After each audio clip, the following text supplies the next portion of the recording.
Have you ever tried holding onto something so tightly that it broke under the pressure? A fragile flower crushed in your hand, a sandcastle crumbling as you attempt to perfect it, a relationship strained from endless effort. It's a painful lesson many of us have experienced. Sometimes, the harder we try, the worse the outcome becomes. Think back to a time when you desperately wanted something to go your way. Perhaps it was a career goal, a personal achievement, or even someone's approval. You planned meticulously, worked tirelessly, and thought about it constantly. Yet instead of things falling into place, they seem to unravel. The frustration builds, doubts creep in, and soon it feels like you're running in circles. The weight of your own expectations suffocates the joy that once fueled your efforts. It's not a lack of talent or intelligence that creates this struggle. It's the weight of attachment. The more tightly we cling, the more we resist the natural flow of life. And that resistance, it's like trying to swim upstream in a raging river. Exhausting, discouraging, and ultimately futile. But what if there's another way? A lighter way to approach life, where success comes not from force, but from alignment. This is the wisdom Buddhism offers, a wisdom rooted in letting go of the need to control every outcome without giving up on what matters. It's about finding peace in the process rather than being enslaved by the result. This isn't passive or lazy. It's liberating, powerful, and deeply transformative. There's a story of a boy on a breezy spring afternoon running across a field with a kite. It's a bright red kite, one he spent days crafting with his father. With every step, he feels the pull of the wind, lifting it higher. His face lights up with joy as the kite soars, painting streaks of red across the sky. But then, the string begins to slip from his fingers. His heart races as he clutches tighter, determined not to lose it. The harder he pulls, the more chaotic the kite's flight becomes. It wobbles, dips, and starts spiraling out of control. In a panic, he grips the string with all his might, trying to yank it back into balance. But his force only tightens the tension. Finally, the string snaps. The kite spirals downward, crashing into a tree far away. The boy collapses on the ground, defeated. His father, who had been watching, walks over and places a hand on his shoulder. "You held on too tight," he says gently. "Kites need space to fly. If you give it some slack, the wind does the work for you." At first, the boy doesn't understand. He thought holding on tightly was the only way to keep the kite in the air. But as they retrieve the kite and try again, his father shows him how to release just enough string for the wind to carry it. Slowly, the boy lets go, not of the kite, but of his need to control it. This time, the kite flies higher than ever, steady and free in the breeze. We've all been the boy with the kite at some point in life. Whether it's a goal we're striving for, a dream we're chasing, or a relationship we're trying to hold together, there's this instinct to grip tighter when things feel uncertain. If I just try harder, we think, it will all work out. But much like the kite, life doesn't respond well to force. When we over-control, we create tension. When we cling, we lose balance. And when we focus too much on the outcome, we miss the joy of the journey. This story isn't just about a boy and his kite. It's about the way we approach life. The wind represents the forces we can't control. Time, circumstances, other people's choices. The string is our effort, and the kite is our dream. The key is learning to balance effort with trust. Too much force, and we break the string. Too little effort, and the kite never takes off. There's a heaviness that comes with chasing something too hard. Anxiety creeps in, turning even small setbacks into massive obstacles. You start questioning your worth, your abilities, and your path. It's an emotional roller coaster that leaves you drained and unmotivated. Consider relationships, for example. Have you ever tried so hard to earn someone's love or approval that it backfired? Maybe you sent endless texts, planned grand gestures, or bent over backward to be everything they wanted. But instead of feeling closer to them, you felt emptier, like you were losing yourself. That's the cost of attachment. It narrows our focus and blinds us to the bigger picture. Now, think about a time when you let go. Not in defeat, but in trust. Maybe you stopped chasing someone's validation and focused on being true to yourself. Or you released your grip on a goal, choosing instead to enjoy the process. What happened? Often things begin to flow naturally. The energy you once spent worrying transforms into clarity and confidence. Letting go isn't about quitting or giving up. It's about creating space for life to unfold as it's meant to. When the boy loosened his grip on the string, he didn't stop caring about the kite. He simply allowed it to fly on its own. This balance of effort and surrender is what allows results to come naturally. Buddhism teaches that attachment is the root of suffering, but this doesn't mean we shouldn't care deeply or work hard. It means we should care without clinging. When we hold on too tightly, we resist the natural flow of life, creating stress and frustration. But when we let go, we align ourselves with that flow, making it easier for things to fall into place. Imagine the boy running across the field with his kite, smiling as the wind lifts it higher. He's no longer focused on keeping the kite in perfect balance or reaching a specific height. He's simply enjoying the feeling of the breeze, the sunlight on his face, and the wonder of the moment. This is the freedom that comes from letting go of attachment. Not freedom from effort, but freedom within effort. When we stop obsessing over the end result, we begin to see the beauty in the process. We find joy in taking small steps, learning along the way, and trusting that the right outcomes will come at the right time. It's a mindset shift that not only reduces stress, but also increases our capacity for success. Life isn't about constantly pushing and pulling. It's about finding harmony between effort and ease. When we approach life with curiosity instead of control, with trust instead of attachment, we open the door to possibilities we never imagined. So, as you move forward, remember the boy and his kite. Remember the wisdom of loosening the grip, of letting the wind carry you higher than you could ever climb on your own. The results you're longing for are often just waiting for you to stop chasing and start trusting. There's a strange irony in life that many people don't recognize until they've exhausted themselves trying. The harder you push, the more distant your goal seems to become. It's not that effort is unimportant. Effort matters.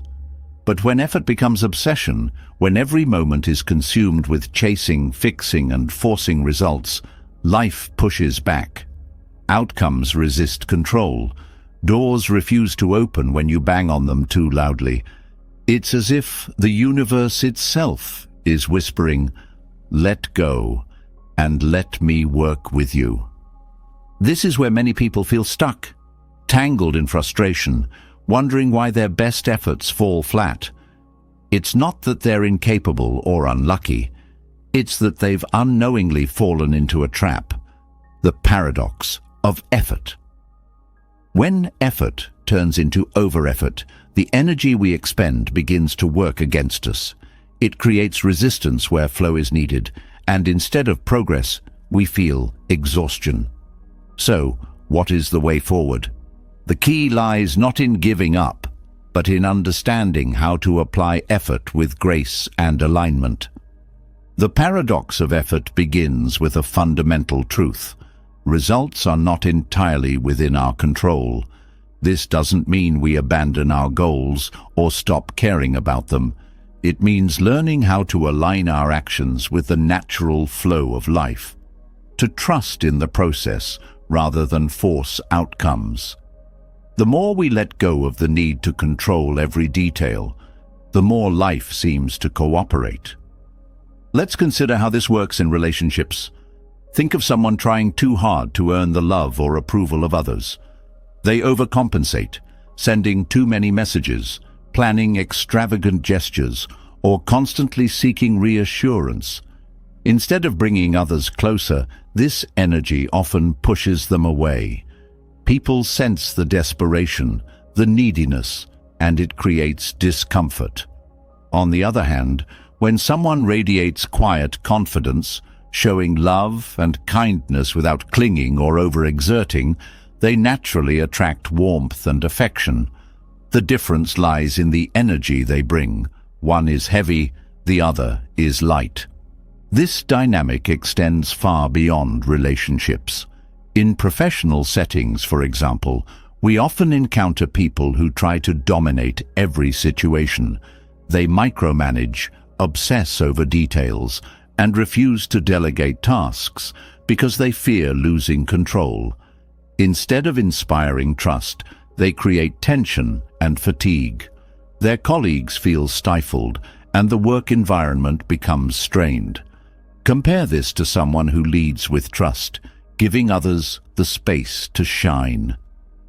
By balancing effort with trust, they create an atmosphere of collaboration and ease, where results come more naturally. The same principle applies to creative pursuits. Writers, artists, and musicians often talk about being in the zone, that magical state where ideas flow effortlessly, but that state is elusive when creativity is forced. Staring at a blank page, trying to conjure inspiration through sheer willpower, often leads to frustration. True creativity arises when the mind is relaxed, open, and receptive. It's not about working less. It's about working with a lighter touch, letting ideas come to you rather than chasing them down. This balance between effort and ease is also evident in physical activities. Athletes, for instance, understand that overtraining can harm performance. Muscles need rest to grow. A sprinter who pushes themselves to exhaustion every single day won't perform as well as one who trains strategically, allowing time for recovery. Even in moments of peak performance, athletes talk about finding a rhythm, a flow, where effort feels natural and unforced. The harder they try to force their movements, the less efficient they become. Nature itself provides countless examples of the paradox of effort. Consider a river flowing around rocks. It doesn't fight against the obstacles in its path. It simply adapts, finding the easiest way forward. Its power lies in its ability to flow naturally, without resistance.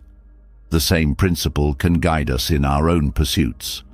When we stop fighting against the current, we conserve energy and make progress with greater ease. The paradox of effort doesn't mean abandoning discipline or hard work. Discipline is essential, but it must be paired with trust.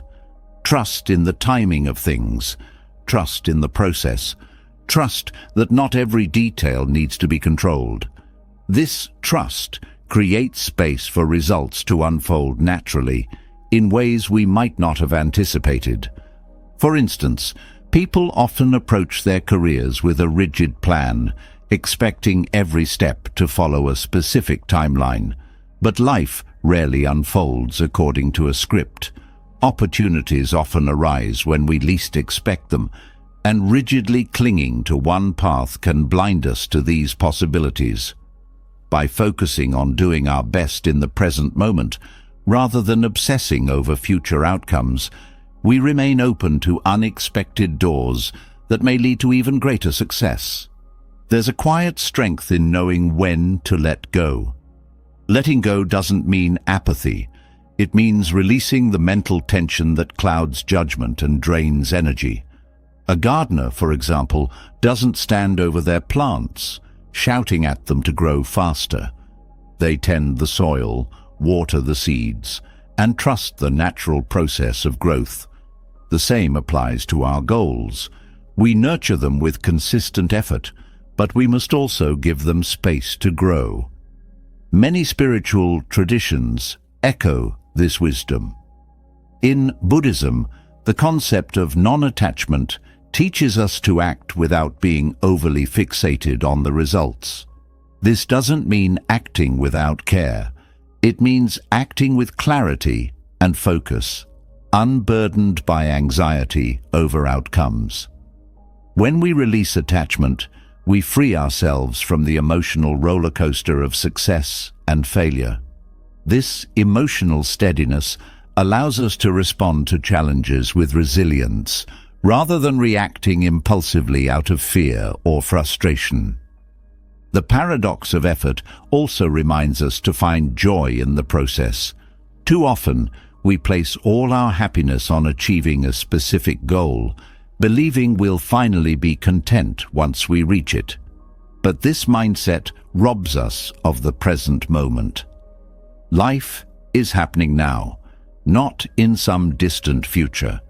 By shifting our focus from the end result to the present journey, we unlock a deeper sense of fulfillment. This doesn't diminish the importance of our goals. It enhances our experience of working toward them. There's a profound sense of liberation in realizing that you don't have to control everything to succeed. In fact, the more you try to control, the more resistance you create. It's like trying to untangle a knot by pulling harder. The knot only tightens. But when you approach it with patience and care, the threads begin to loosen. Similarly, when we approach life with patience and trust, we create the conditions for success to flow naturally. This doesn't mean challenges disappear. Life will always present obstacles. But when we stop fighting against them and start working with them, those obstacles become opportunities for growth. A tree that grows in a windy environment develops deeper roots to stay grounded.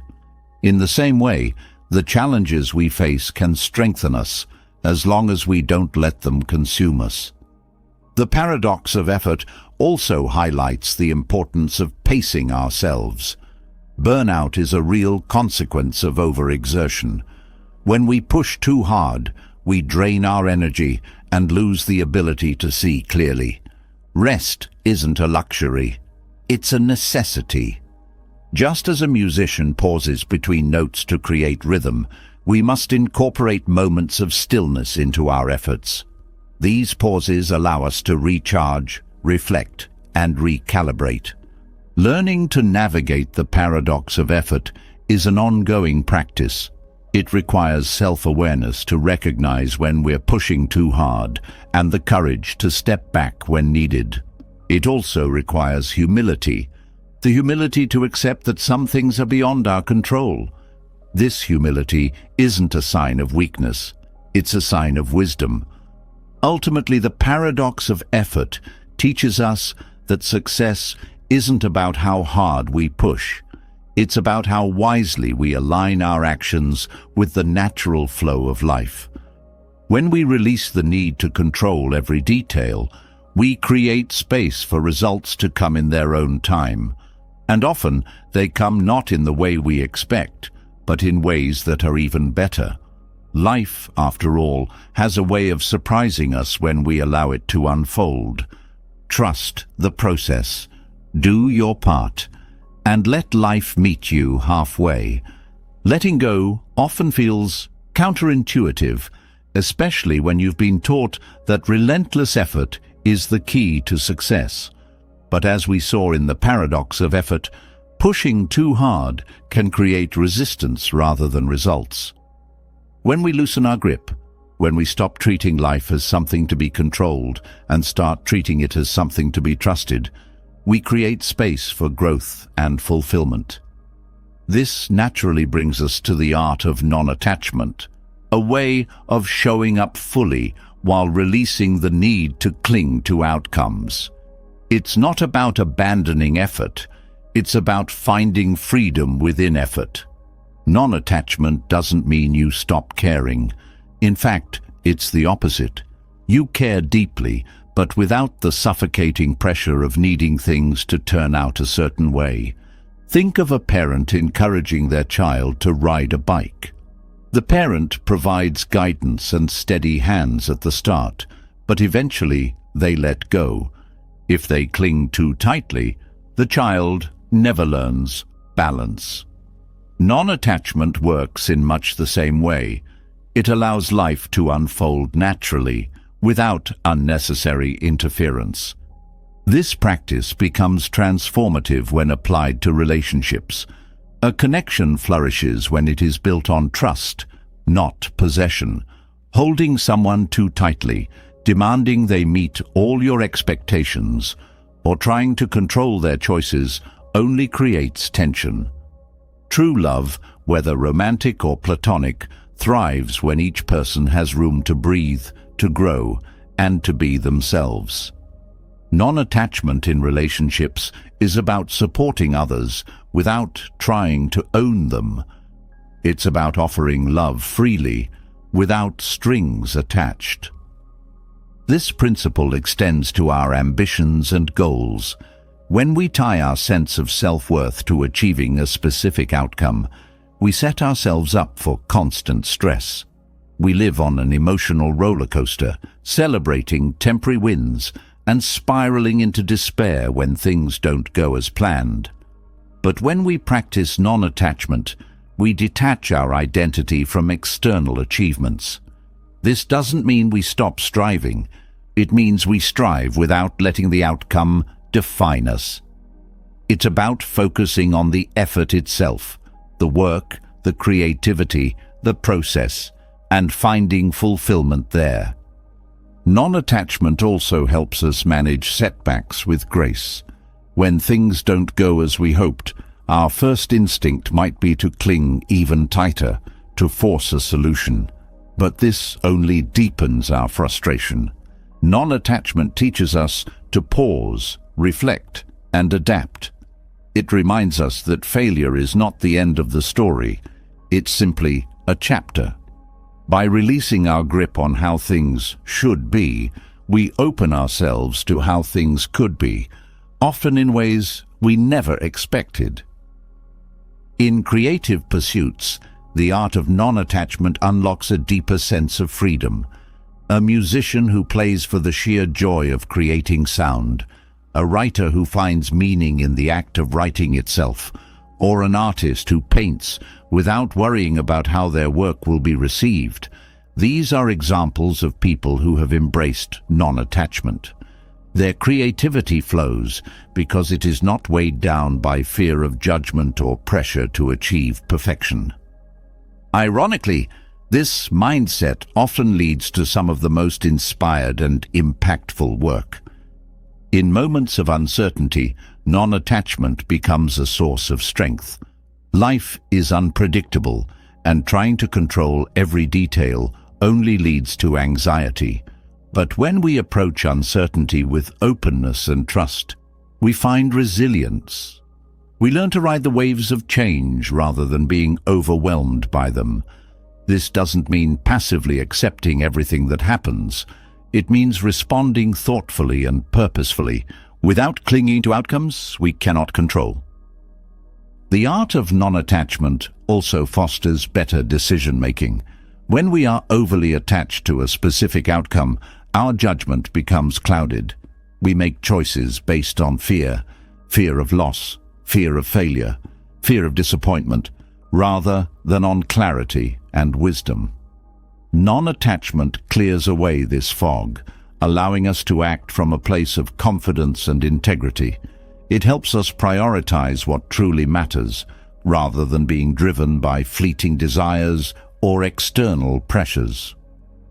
One of the most beautiful aspects of non-attachment is how it deepens our appreciation for the present moment. When we're not fixated on what's next, we can fully engage with what's now. A conversation becomes more meaningful when we're not distracted by thoughts of what we need to say next. A walk in nature feels richer when we're not preoccupied with where we're headed. Non-attachment invites us to savor life as it unfolds, one moment at a time. This mindset also encourages us to embrace impermanence. Everything in life is temporary. Our successes, our challenges, even our relationships. At first, this might feel unsettling, but when we accept impermanence, we find freedom. We stop clinging to what we think we need and start appreciating what we have. We become more present, more grounded, and more at peace with the ebb and flow of life. Practicing non-attachment doesn't mean avoiding effort or commitment. It's about aligning your actions with your values while releasing the need for specific results. It's about showing up fully, knowing that your worth isn't tied to what you achieve, but to how you live. This perspective is liberating. It frees you from the emotional roller coaster of success and failure and allows you to approach life with calm confidence. To cultivate non-attachment, start by observing your relationship with control. Notice where you're holding on too tightly, whether it's to a goal, a person, or an idea of how things should be. Ask yourself, what would happen if I loosened my grip?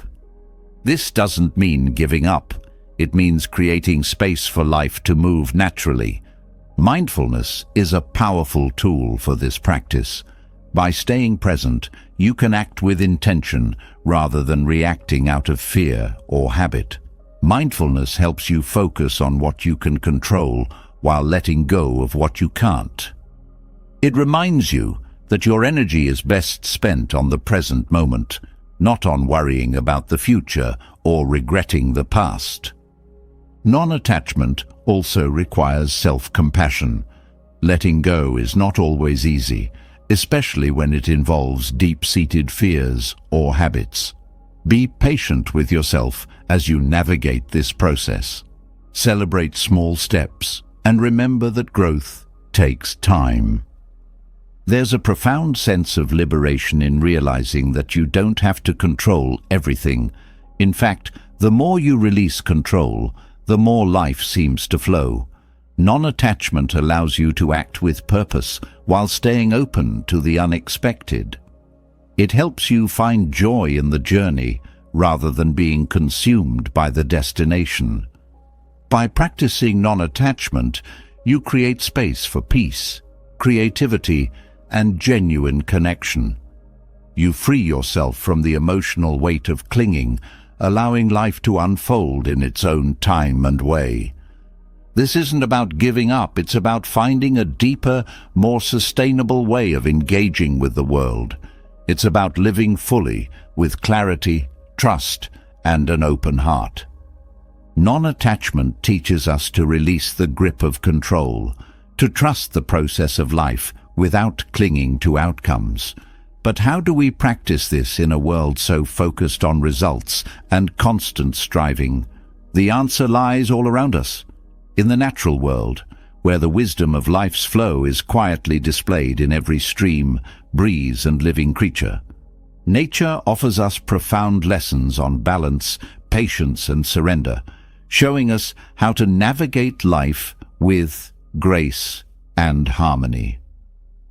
By observing its rhythms, we begin to understand how to align ourselves with the same effortless power. Take a moment to think about a waterfall cascading down a mountainside. The water doesn't resist the rocks in its path, nor does it try to reshape them by force. Instead, it flows around them, finding the path of least resistance. Over time, the water's persistent yet gentle nature wears the rocks smooth, creating harmony rather than conflict. This is one of nature's greatest lessons. Progress is often made not through brute force, but through steady, adaptable effort. The waterfall doesn't hesitate or stop when obstacles arise. It continues to flow, trusting its course. This principle can reshape how we approach challenges. Often, we tackle obstacles with a mindset of resistance, viewing them as barriers that need to be fought or conquered. But this creates unnecessary struggle. Like the water in a stream, we can learn to adapt, redirect, and continue moving forward without losing momentum. Resistance depletes energy, while adaptability conserves it. This doesn't mean passivity. It means approaching challenges with flexibility and creativity rather than rigid force. Butterflies teach us another vital lesson about the value of patience and trust. A caterpillar doesn't rush its transformation into a butterfly. It doesn't panic inside its cocoon or try to force its wings to grow faster. The process takes time, but it unfolds perfectly according to nature's design. When the time comes, the butterfly emerges, fragile at first, but quickly gaining strength as it stretches its wings. This transformation isn't rushed, and because of that, it's complete. If the butterfly were to force its way out prematurely, it wouldn't survive. This lesson reminds us that growth and change can't always be hurried. There's a natural rhythm to life that demands trust and patience. When we attempt to rush outcomes, we risk compromising the process. Whether it's personal growth, relationships, or professional goals, allowing things to unfold naturally often leads to more meaningful and lasting results. Just like the butterfly, our own transformations require time, and the waiting is not wasted. It's where the real work happens. Nature also shows us the beauty of balance. A tree grows upward toward the sun, while its roots sink deep into the earth. Without both, it wouldn't survive. This interplay of grounding and reaching mirrors the balance we need in our own lives. We're often so focused on reaching higher, achieving more, pushing further, that we forget the importance of being grounded. Without stability, our efforts become unsustainable. Nature's wisdom reminds us to balance ambition with presence, action with reflection, and striving with stillness. Consider the changing seasons. Winter doesn't resent the arrival of spring, and summer doesn't try to hold on when autumn comes. Each season has its purpose, and nature flows seamlessly through these cycles. In the same way, our lives have seasons, times of growth, times of rest, times of letting go. Clinging to any one season creates imbalance. When we resist the natural transitions of life, we create stress and suffering. But when we accept each phase as it comes, we move through life with greater ease. The simplicity of nature's rhythms also teaches us to let go of unnecessary complexity. In a forest, every element has a role, and nothing is wasted. The fallen leaves nourish the soil, which feeds the trees, which provide shelter for animals. This interconnectedness creates harmony. In contrast, our lives often become cluttered with excess, too many commitments, possessions, or distractions. By simplifying and focusing on what truly matters, we can create a sense of harmony in our own lives. One of nature's most profound lessons is found in the way it embraces imperfection. A tree with gnarled branches or a flower missing a petal is no less beautiful than a perfectly symmetrical one. Nature doesn't strive for perfection. It thrives in diversity and imperfection. This is a powerful reminder for us to embrace our own flaws and imperfections. They are not barriers to success or happiness, but part of what makes us unique and resilient. The ocean, vast and unyielding, teaches us about perspective. Its waves rise and fall, sometimes calm, sometimes stormy, but it remains whole and steady. It doesn't cling to the highs or despair in the lows. Similarly, we can learn to navigate life's ups and downs with a sense of steadiness. By focusing on the bigger picture, we can ride out temporary challenges without losing sight of our deeper purpose. Nature also shows us the value of collaboration. A beehive thrives because each bee plays its part, working not for individual gain, but for the good of the whole. This interconnectedness reminds us of the importance of community and cooperation. When we approach life with a mindset of collaboration rather than competition, we create stronger relationships and a greater sense of purpose. Rainfall of Daint Saint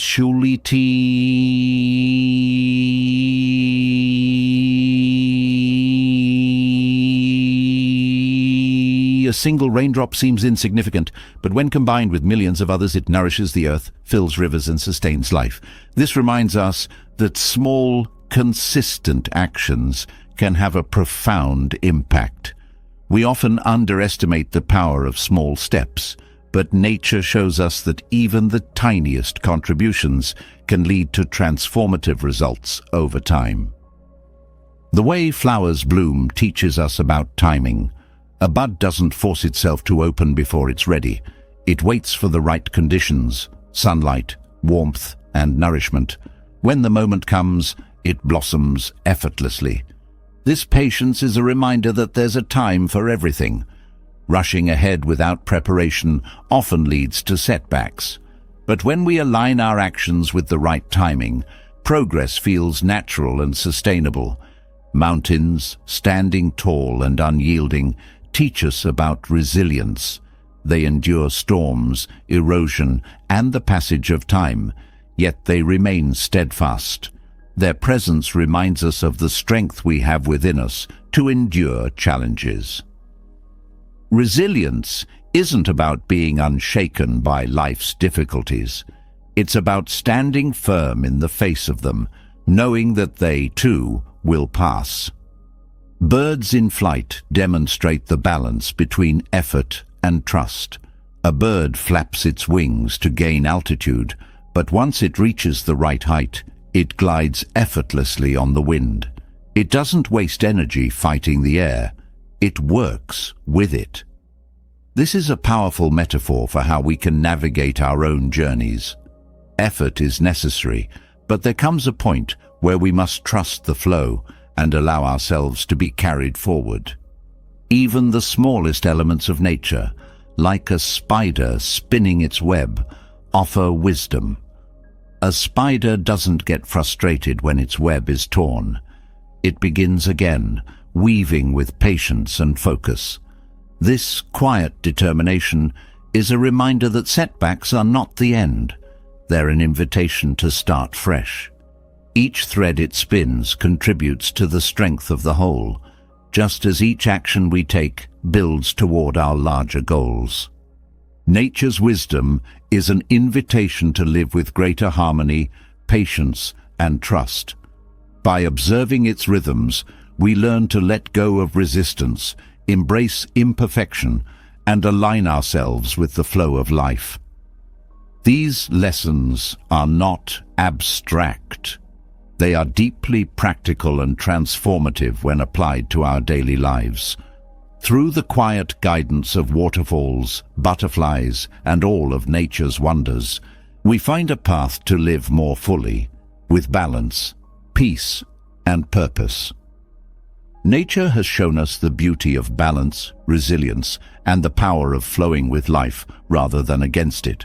These lessons naturally lead us to the next critical step in finding peace, letting go of expectations. Expectations often act as invisible chains, binding us to disappointment, frustration, and restlessness. They're built on assumptions about how life should unfold, yet when those assumptions don't align with reality, they create suffering. To free ourselves, we must loosen the grip of expectations and learn to engage with life as it truly is, not as we wish it to be. Letting go of expectations doesn't mean giving up hope or ambition. It means releasing the mental script that says, "This is how things must happen."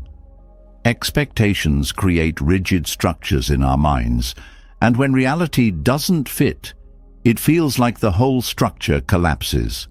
For example, expecting recognition for hard work can lead to bitterness when it doesn't come, even though the effort itself may have been valuable. Shifting focus from the expectation of rewards to the intrinsic value of the work can transform how we experience these moments. When you let go of expectations, you begin to see life with clearer eyes. Expectations often cloud judgment, making it difficult to appreciate what's in front of you. For instance, when you enter a conversation expecting specific responses, you miss the richness of what's actually being said.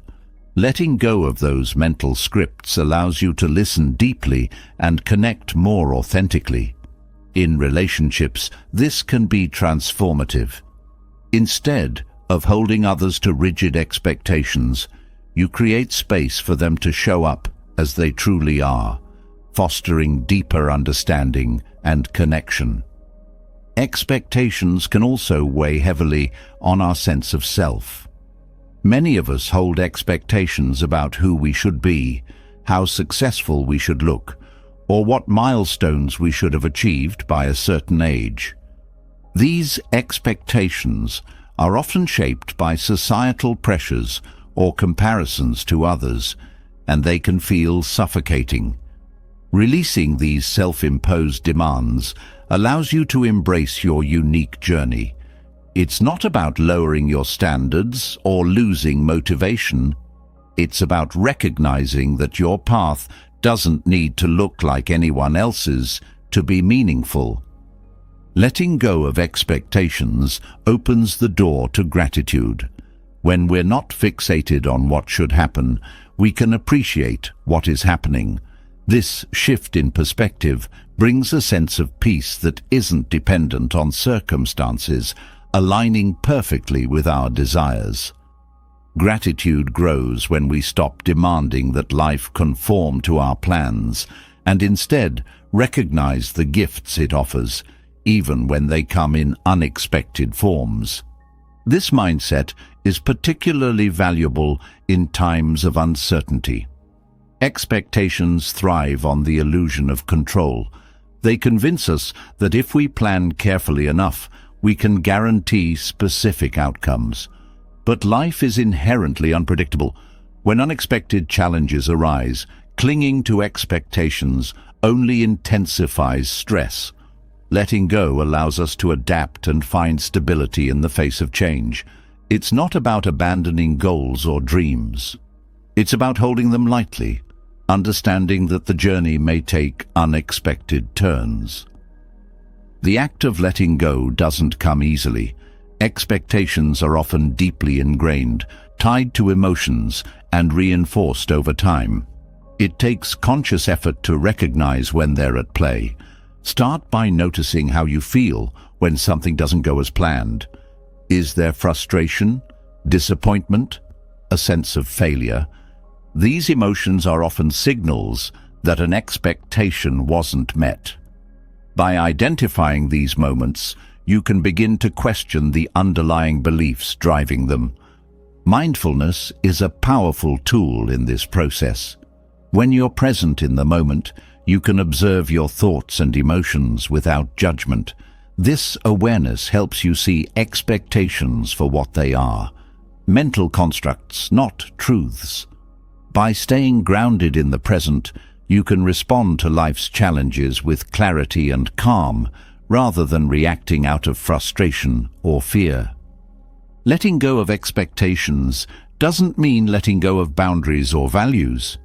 It's important to distinguish between healthy boundaries, which protect your well-being, and rigid expectations, which demand that others or the world behave in a specific way.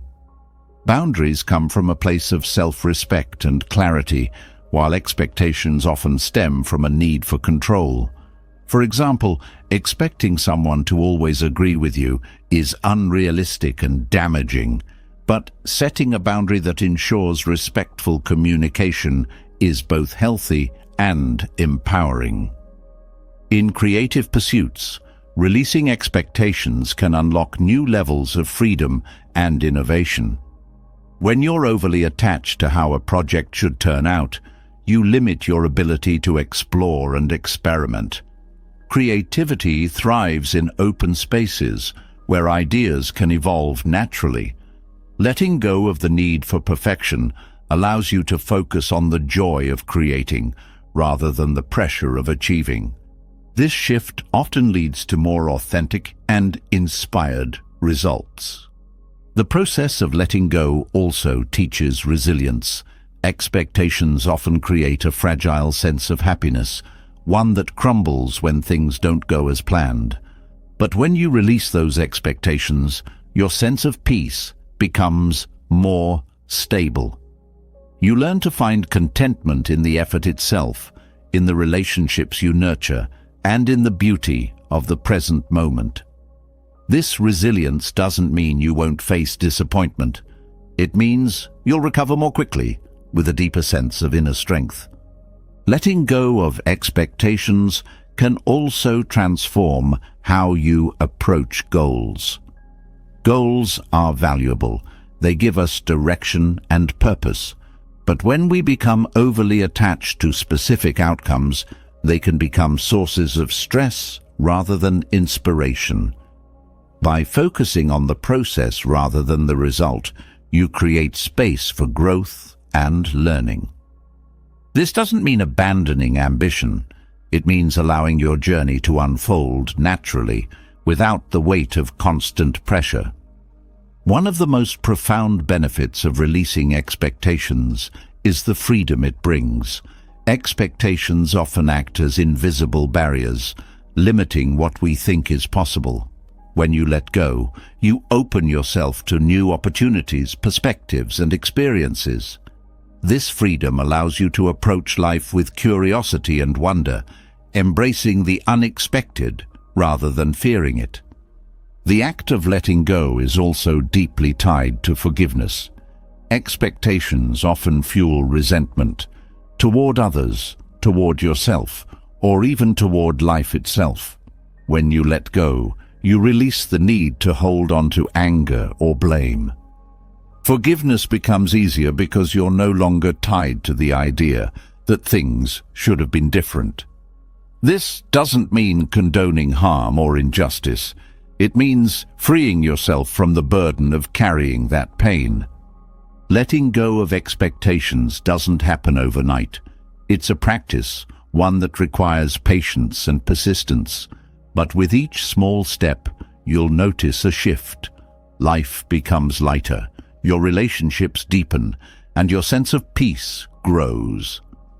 By freeing yourself from the chains of expectation, you create space for the true richness of life to unfold.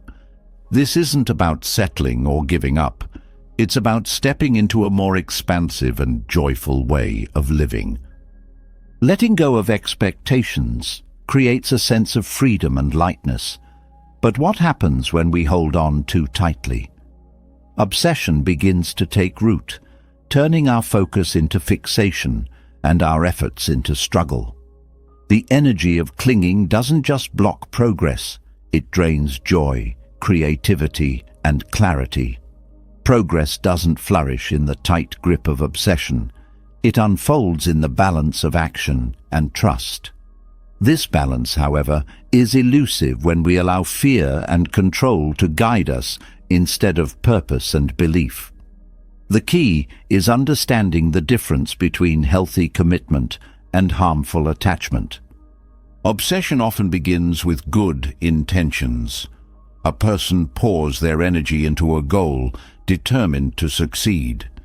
But when that determination morphs into clinging, the balance tips.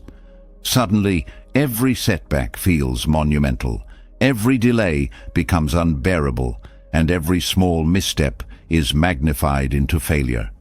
This creates a vicious cycle where the harder we push, the more resistance we face. Clinging is rooted in fear, fear of losing control, fear of failing, fear of not being enough. And fear, by its very nature, limits us. It narrows our perspective, consumes our energy, and blinds us to opportunities. Trust, on the other hand, is expansive. Trust allows us to take action without the emotional weight of obsession. When we trust, we focus on what we can do while releasing the need to control everything. Trust doesn't mean passivity. It means approaching our goals with confidence in the process rather than desperation for results. This shift in energy is subtle but powerful. It transforms effort from frantic to focused, from heavy to purposeful. Obsession often leads to overthinking. When we're overly fixated on an outcome, our minds spin endlessly with what-ifs and worst-case scenarios. Overthinking doesn't solve problems, it amplifies them. It creates mental clutter that makes it harder to see the bigger picture. Trust clears this clutter. It allows us to focus on what truly matters and to take deliberate, meaningful steps forward. Trust quiets the noise of overthinking, replacing it with clarity and calm. Clinging also affects relationships. When we're obsessed with how others perceive us or how they should behave, we place unnecessary strain on those connections. Obsession often manifests as neediness, control, or constant validation seeking. This not only pushes people away, but also leaves us feeling unfulfilled because our sense of worth becomes tied to their approval. Trust, however, fosters healthier relationships. When we trust others, we allow them to be themselves without trying to mold them into our expectations. This creates space for mutual respect, understanding, and genuine connection. The energy of clinging is exhausting. It drains us physically, emotionally, and mentally because it's driven by a constant state of tension. When we cling, we resist the natural flow of life, trying to force outcomes that may not be within our control. This resistance creates friction, and friction burns energy. Trust, on the other hand, restores energy. It's a state of alignment where effort flows naturally, unburdened by the need to force or control. Trusting the process allows us to conserve energy for what truly matters. Obsession also blocks creativity. When we're fixated on a single outcome, we become rigid in our thinking. We're so focused on reaching a specific destination that we miss the opportunities and possibilities along the way. Trust opens the door to creative solutions and unexpected paths. It allows us to approach challenges with curiosity rather than fear, which often leads to breakthroughs that obsession could never achieve. In professional settings, obsession can manifest as micromanagement. Leaders or team members who are obsessed with perfection often struggle to delegate tasks or trust others. This not only creates an unhealthy work environment, but also stifles innovation. Trust, on the other hand, empowers others to take ownership of their roles. It fosters collaboration and creativity, leading to better results and stronger relationships. Trust builds an environment where people feel valued and motivated to contribute their best. Obsession thrives on comparison. When we're constantly measuring ourselves against others, we feed the energy of clinging. We start to believe that our worth is tied to outperforming or outshining someone else. This mindset not only creates insecurity, but also shifts our focus away from our own path. Trust redirects our attention inward. It reminds us that our journey is unique and that our progress isn't diminished by someone else's success. Trust helps us celebrate our own growth without falling into the trap of comparison. Clinging also magnifies the fear of failure. When we're obsessed with achieving a specific goal, the possibility of failure feels catastrophic. This fear often paralyzes us, preventing us from taking risks or trying new approaches. Trust reframes failure as a natural part of the process. It reminds us that setbacks are temporary and that every mistake holds a lesson. Trust gives us the courage to keep moving forward, even when the path is uncertain. The energy of clinging often shows up as impatience. When we're obsessed with results, we want them immediately. We become frustrated by delays, convinced that any pause in progress is a sign of failure. Trust teaches patience. It reminds us that growth takes time and that some things can't be rushed. Trust allows us to embrace the pace of life, finding peace in the process rather than racing toward the finish line. Obsession also creates tunnel vision. When we're fixated on a single outcome, we miss the opportunities, connections, and experiences that don't align with that narrow focus. Trust broadens our perspective. It encourages us to stay open to the unexpected and to explore paths we might not have considered. This openness often leads to opportunities that are even better than what we initially envisioned.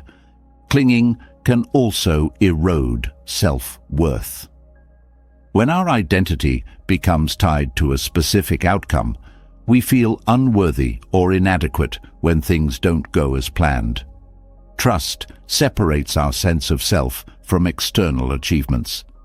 It reminds us that our value isn't defined by what we do or accomplish, but by who we are.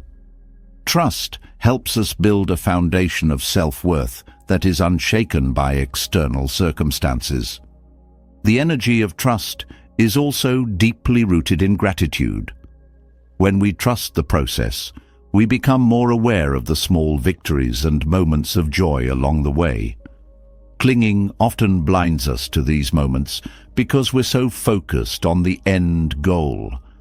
Trust allows us to appreciate the journey, finding fulfillment in the present rather than deferring happiness to the future. Clinging often stems from a lack of faith in ourselves, in others, or in the flow of life. Trust, on the other hand, is an act of faith. It's a choice to believe in the strength of our efforts, the support of our relationships, and the wisdom of life's timing. This faith doesn't eliminate challenges, but it transforms how we face them. It replaces fear with confidence and resistance with acceptance. Learning to shift from clinging to trust takes practice. It requires self-awareness to recognize when obsession is taking over and courage to let go of the need for control. But each step toward trust creates more space for progress, peace, and fulfillment. When we let go of obsession, we don't lose focus or ambition. We gain clarity and freedom. We align our efforts with the natural flow of life, allowing progress to unfold in its own time and way. Trust becomes the foundation for everything we do, transforming not only what we achieve, but also how we experience the journey. Trusting the process teaches us to let go of obsession, allowing life to flow naturally. Yet, even with trust, it's easy to become overly focused on where we want to go. The destination, the achievement, the outcome, can feel like the ultimate prize, overshadowing the journey itself. But life, in its essence, is not about the finish line. It's about the moments in between. The true richness lies not in what we reach, but in how we move, how we live, and how we embrace each step along the way. This is where life becomes a dance, a rhythm of effort, surrender, joy, and growth. Fixating on the destination often robs us of the present. When we're solely focused on reaching the next milestone, we lose sight of the beauty, lessons, and connections happening right now. Life isn't something that begins once we achieve our goals. It's unfolding in every breath, every conversation, every experience. Embracing the journey means recognizing that the moments we often overlook, the quiet mornings, the shared laughter, the small victories, are just as valuable as the grand achievements. The pressure to reach a destination can also create a false sense of urgency. When we rush through life, we miss the richness of each experience. It's like speeding through a beautiful countryside and seeing nothing but a blur outside the window. Slowing down doesn't mean losing ambition. It means engaging fully with where we are, knowing that each step holds its own significance. The journey shapes us in ways the destination never can. It challenges us, humbles us, and often reveals strengths we didn't know we had. The idea of life as a dance is a reminder that movement is not always linear.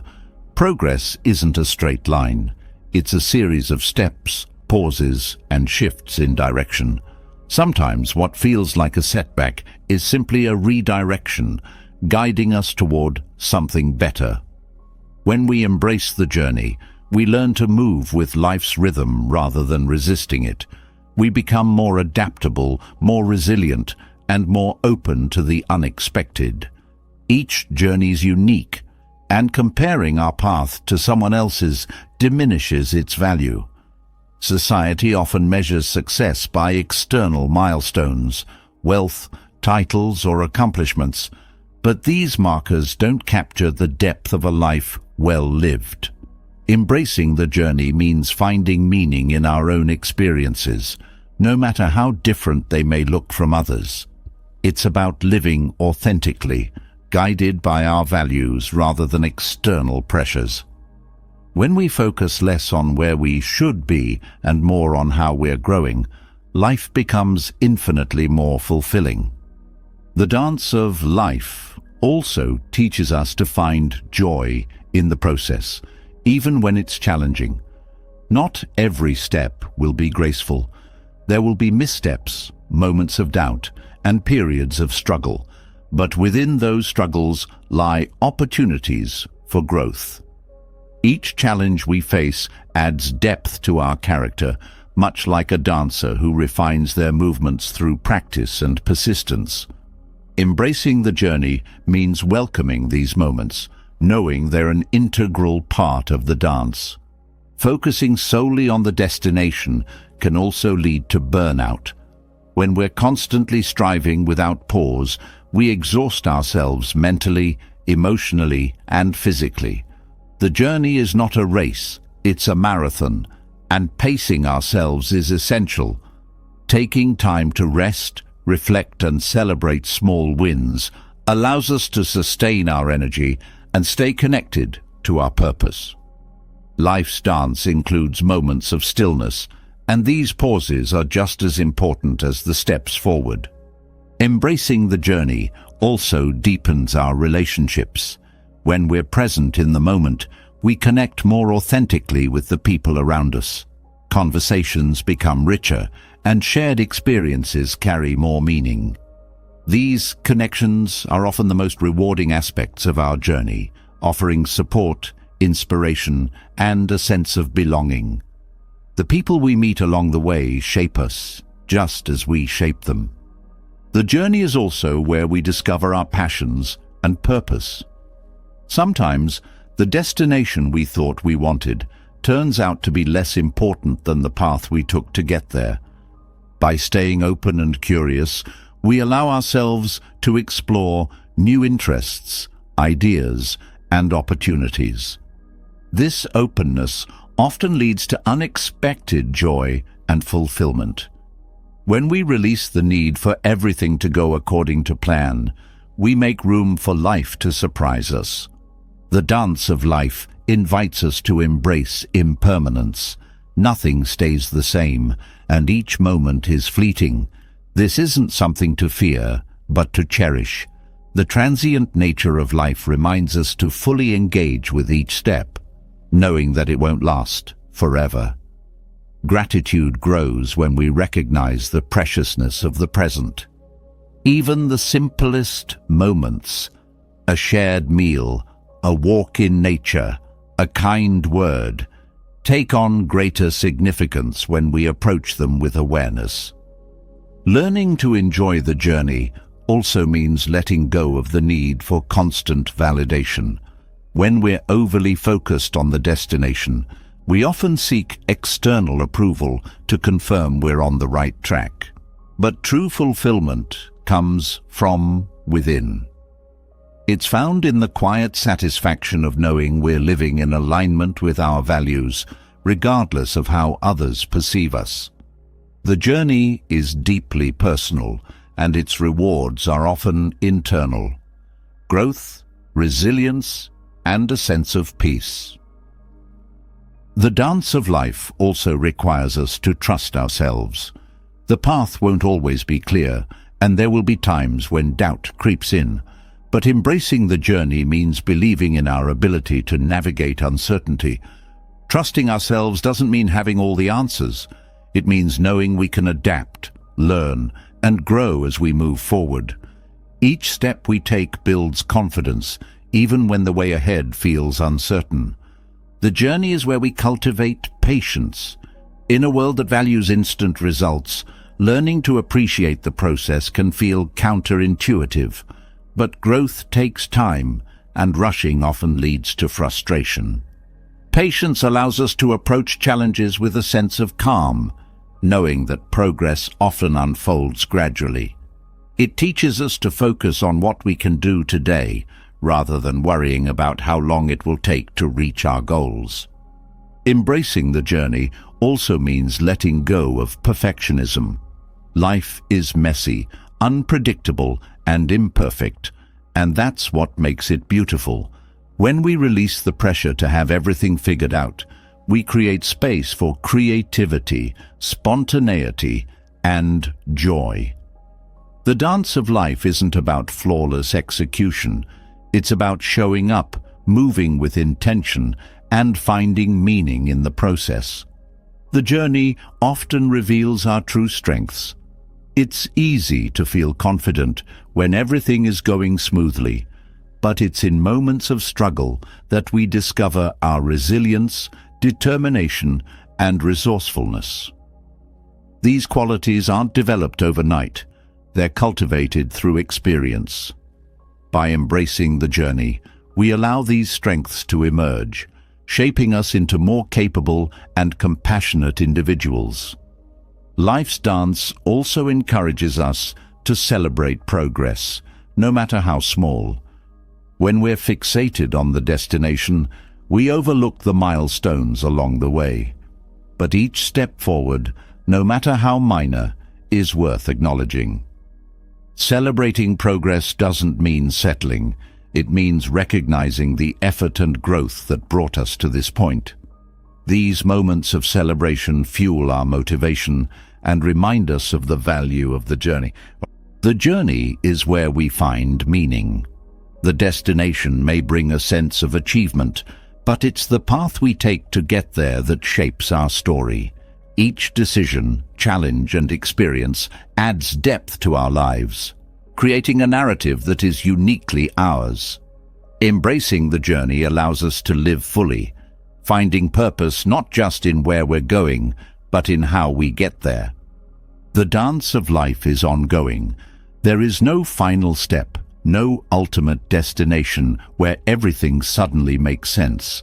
Instead, life invites us to keep moving, learning, and growing. By embracing the journey, we align ourselves with its rhythm, finding joy in the movement itself. This isn't about giving up on goals or dreams.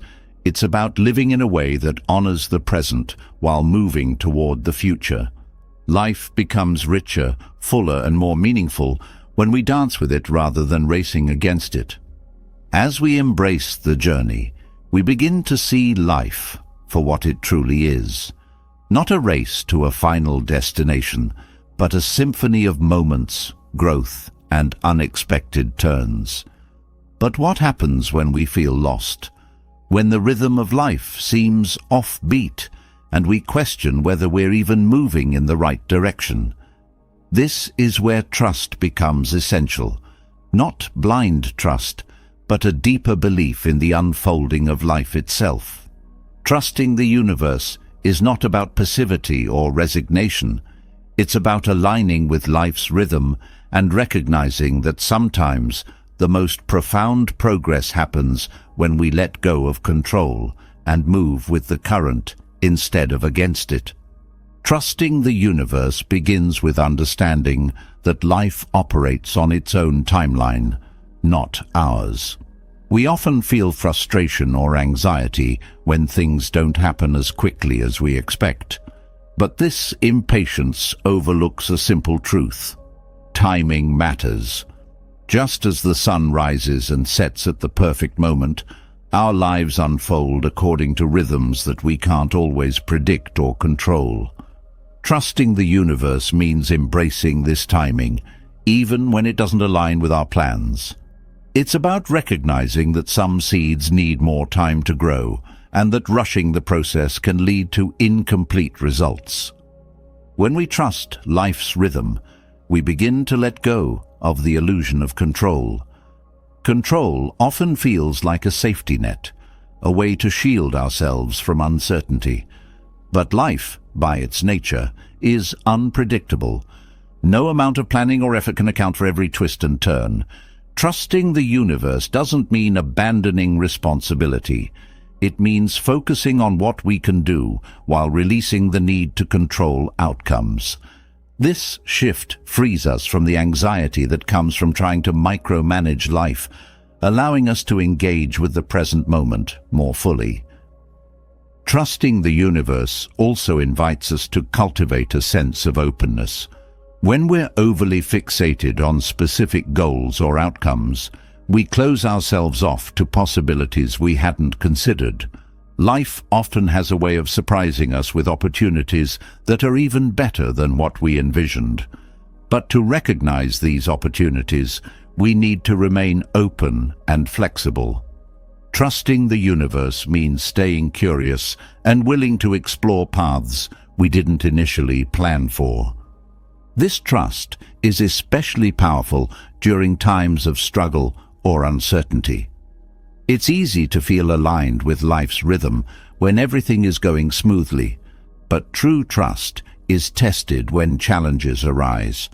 These moments often feel like roadblocks, but they are frequently redirections, guiding us toward growth or new opportunities. Trusting the universe during difficult times allows us to see challenges as part of the bigger picture, rather than obstacles meant to derail us. It helps us find strength and resilience in moments of doubt. Aligning with life's rhythm also means paying attention to its subtle cues. The universe often communicates through patterns, opportunities, and even setbacks. When we slow down and tune in, we begin to notice these signs and can use them to guide our actions. Trusting the universe isn't about waiting passively for things to happen. It's about listening, observing, and responding to life's flow with intention and clarity. One of the most liberating aspects of trusting the universe is the freedom it brings from overthinking. When we constantly analyze and second-guess our decisions, we create mental clutter that clouds our judgment. Trust allows us to act with confidence, knowing that even if we make mistakes, we can learn and adjust. This doesn't mean ignoring logic or foresight.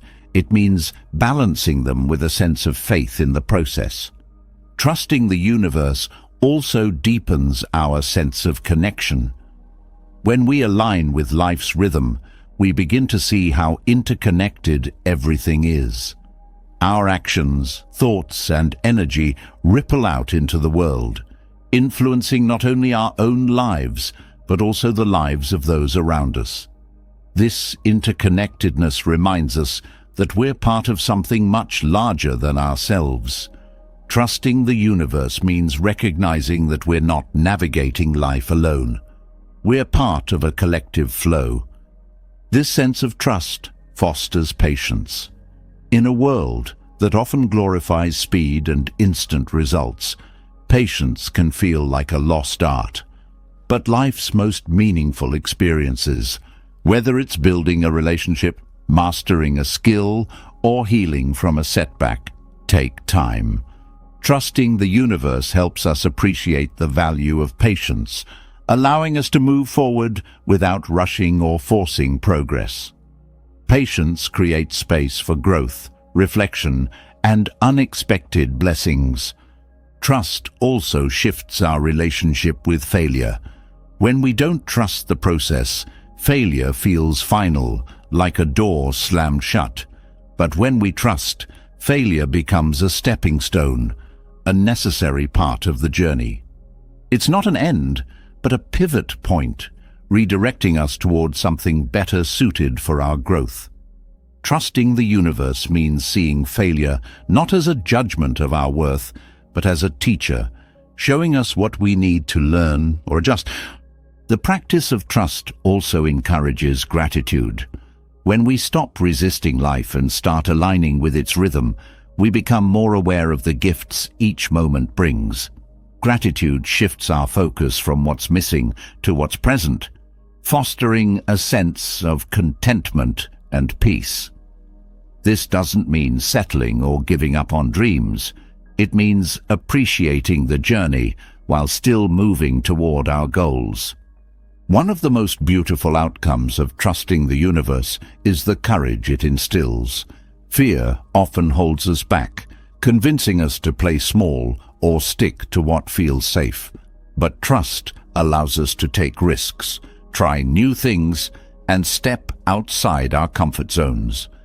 It reminds us that even if we stumble, life will catch us and guide us forward. This courage opens doors to growth, discovery, and transformation. Aligning with life's rhythm also enhances our intuition. When we're constantly trying to control or predict outcomes, we often ignore the quiet voice within us. Trusting the universe helps us reconnect with our intuition, allowing it to guide our decisions. Intuition isn't about ignoring logic. It's about integrating our inner wisdom with our external actions. This alignment creates a sense of flow, where decisions feel natural and grounded. Trusting the universe also requires self-compassion. There will be moments when we doubt, stumble, or question the process. In these times, it's important to be gentle with ourselves, acknowledging that trust is a practice, not a destination. Self-compassion allows us to navigate these moments with kindness rather than self-criticism, keeping us aligned with life's rhythm even during challenging times. When we trust the universe, we also cultivate a sense of wonder. Life is full of mysteries and surprises, and aligning with its rhythm allows us to experience them more fully. Trust helps us approach each day with curiosity, finding joy in the unknown rather than fearing it. This sense of wonder keeps life vibrant and meaningful, reminding us of its infinite possibilities. Trusting the universe ultimately brings us back to the present moment. When we stop fixating on the future or dwelling on the past, we create space to fully experience the here and now. This presence is where life truly happens. It's where we grow, connect, and find meaning. Aligning with life's rhythm isn't about controlling the flow. It's about moving with it, finding harmony in the process. The practice of trusting the universe is one of surrender, not in the sense of giving up, but in the sense of giving in to the flow of life, its rhythms, and its wisdom. It's about showing up fully, doing our part, and then allowing life to meet us halfway. In this dance, we find not only progress, but also peace, connection, and fulfillment. Trusting the universe transforms how we experience life, turning it into a journey rich with purpose, growth, and joy. Trusting the universe taught us to align with life's natural rhythm, embracing patience and letting go of the need for constant control. But trust alone is not enough. There is an active role we must play. It's one thing to wait for rain, but another to prepare the soil so that, when the rain does come, growth is inevitable. The farmer's wisdom reminds us that it's not the rain that guarantees a bountiful harvest. It's the care and attention given to the soil long before the rain arrives. In life, this principle applies to every area. The foundation you build determines the outcome, no matter how unpredictable the external conditions may seem. The lesson begins with understanding that chasing rain is an exhausting and fruitless pursuit. Rain symbolizes outcomes, rewards, or external validations, things we cannot directly control. The soil, however, is within our care. It represents the groundwork we lay, our mindset, habits, skills, and the effort we invest in preparation. A farmer doesn't spend all their time staring at the sky, waiting for rain to fall. Instead, they work tirelessly on the soil, ensuring it's fertile and ready. This shift in focus from external conditions to internal preparation transforms how we approach life. Tending your soil means investing in what you can control. In relationships, it's about nurturing trust, communication, and understanding rather than expecting others to act a certain way. In personal growth, it's about developing resilience, discipline, and a curious mind rather than obsessing over achieving specific milestones. The farmer understands that when the soil is rich and healthy, it has the capacity to nurture growth, regardless of when the rain comes. This principle teaches us to prioritize the process over the result. Preparation isn't just physical effort, it's mental and emotional readiness. Tending your soil means cultivating a mindset of patience and perseverance.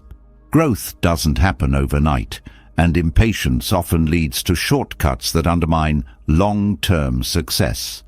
The farmer doesn't rush the seeds to sprout. They trust the process while consistently doing their part. This trust, paired with effort, creates a powerful balance. In our own lives, this means showing up every day, putting in the work, and allowing progress to unfold naturally. One of the most profound lessons from the farmer is the importance of consistency. Success doesn't come from bursts of effort, but from steady, deliberate actions over time. A farmer waters their crops daily, removes weeds regularly, and tends to the land season after season. In the same way, we must consistently nurture the areas of our lives that matter most. Whether it's our health, relationships, or personal goals, small, consistent actions build the foundation for lasting growth. Chasing rain, waiting for perfect conditions or immediate results, often leads to disappointment because it takes the focus away from what truly matters. The farmer also teaches us about the value of adaptability. Weather patterns are unpredictable, and not every season brings the same challenges or rewards. A farmer learns to work with what nature provides, adjusting their methods to suit the conditions. In life, adaptability is just as crucial. Unexpected setbacks, changes, or delays are inevitable, but they don't have to derail progress. By focusing on the soil, our inner resources and preparation, we can adapt to circumstances and find ways to keep growing, even when external conditions aren't ideal. Tending your soil is also a lesson in self-reliance. While external support, like rain, is valuable, it's not guaranteed. The farmer knows that relying solely on rain is risky. They explore other methods like irrigation to ensure their crops thrive. Similarly, we can't depend entirely on external factors like validation, luck, or recognition to succeed. Building self-reliance means developing the skills, habits, and mindset that allow us to thrive independently of external circumstances. This lesson also extends to how we manage setbacks. Just as a farmer deals with storms, droughts, or pests, we face challenges that threaten to disrupt our progress. The farmer doesn't abandon their field after a storm. They assess the damage, make repairs, and continue nurturing the soil. In life, setbacks are inevitable, but our response determines the outcome. Resilience grows when we focus on what we can do to recover and move forward, rather than fixating on what went wrong. Each challenge becomes an opportunity to strengthen the foundation we've built.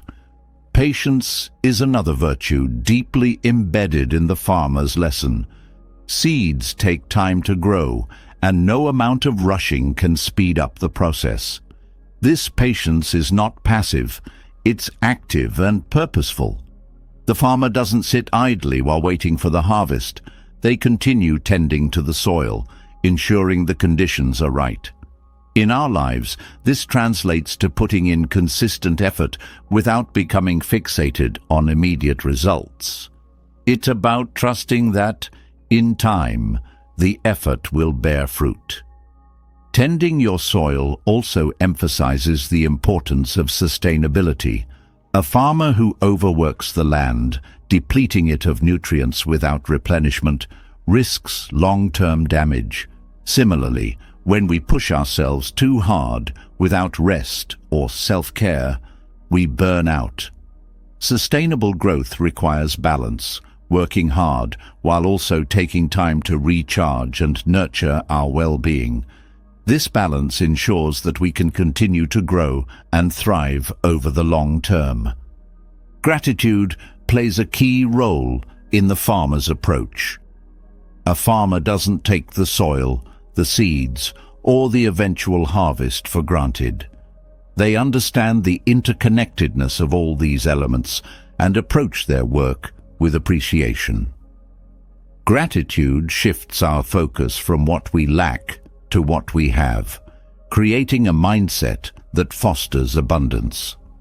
When we're grateful for the resources, skills, and opportunities available to us, we approach life with a sense of possibility rather than scarcity.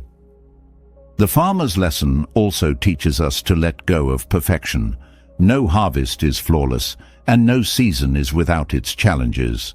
Yet, the farmer finds value in every crop, knowing that each season brings its own lessons and rewards. In life, the pursuit of perfection often leads to frustration and dissatisfaction. Tending your soil is about embracing progress, imperfections, and all. It's about finding joy in the process rather than constantly striving for unattainable ideals. Community and collaboration are also woven into the farmer's wisdom. While farming often appears solitary, it thrives in the context of shared knowledge, mutual support, and cooperation. Farmers exchange techniques, tools, and encouragement, recognizing that growth is amplified through connection. In our lives, this translates to building relationships that support and inspire us. Collaboration doesn't diminish self-reliance, it enhances it, creating a network of strength and shared wisdom. Tending your soil is ultimately about alignment.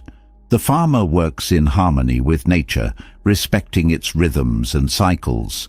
This alignment creates a sense of flow, where effort feels purposeful rather than forced. In our own lives, alignment means living in accordance with our values, passions, and goals. It's about ensuring that our actions reflect who we are and what we truly want, rather than chasing external markers of success. The beauty of the farmer's lesson lies in its simplicity. It reminds us that the most profound progress often comes from the smallest, most consistent efforts. Tending your soil isn't about dramatic gestures or quick fixes. It's about showing up every day, doing the work, and trusting that growth will follow. When we focus on nurturing what's within our control, we create the conditions for success, no matter what external challenges arise. This wisdom also extends to how we approach life's uncertainties. Just as a farmer doesn't know exactly when the rain will come, we can't predict every twist and turn in our journey. But by tending our soil, investing in our growth, mindset, and preparation, we ensure that we're ready for whatever comes our way. This readiness brings a sense of peace, knowing that we've done our part and can face the future with confidence. The farmer's lesson is a timeless reminder that growth is a partnership between effort and trust. By focusing on what we can nurture and prepare, we align ourselves with life's natural rhythms. This alignment allows us to thrive, not by chasing rain, but by cultivating the soil of our lives with care, patience, and intention. The rain will come when it's meant to, but the true work and the true growth happens long before it falls. The wisdom of tending to the soil teaches us that life's richness lies in effort, consistency, and trust, rather than in chasing external rewards. Yet, even as we nurture what's within our control, there's often an underlying pressure to make everything flawless, to seek perfection in every task, goal, or aspect of life. This pursuit can be exhausting, creating endless cycles of striving, self-doubt, and dissatisfaction. But what if perfection is not what we think it is? What if the flaws, the imperfections, and the incomplete moments are what truly give life its meaning and beauty? The idea that perfection is found in imperfection challenges us to see life differently and to embrace its raw, unpolished essence. Imperfection is not a flaw in the system, it is the system. The natural world reflects this beautifully. A tree with a crooked trunk, a flower with uneven petals, or a rock with jagged edges is no less complete or beautiful. Nature doesn't aim for symmetry or flawlessness, yet its creations inspire awe because of their unique, unrepeatable qualities. This reminds us that our own imperfections are not signs of failure, but marks of authenticity. They are what make each of us one of a kind, and embracing them allows us to experience life more fully. The idea of perfection often comes from external standards, expectations set by society, culture, or even ourselves. These standards create a narrow view of success, beauty, or worth, leaving little room for individuality. When we chase these ideals, we not only lose touch with who we are, but also deny ourselves the joy of the present moment. Embracing imperfection, on the other hand, frees us from these constraints. It allows us to define success and fulfillment on our own terms, without the need to meet unrealistic expectations. Imperfection fosters connection. People don't relate to perfection because it feels distant and unattainable. What truly draws people together is vulnerability, being open about our flaws, struggles, and fears. When we embrace our imperfections, we give others permission to do the same. This creates deeper, more authentic relationships built on understanding and empathy. Perfection might impress, but imperfection connects. In creativity, imperfection often leads to innovation. A painter's accidental brushstroke, a writer's unplanned detour in a story, or a musician's unexpected variation can result in something entirely new and captivating. These so-called mistakes often become the defining elements of a work of art. When we let go of the need for everything to go exactly as planned, we open ourselves to possibilities that perfection would never allow.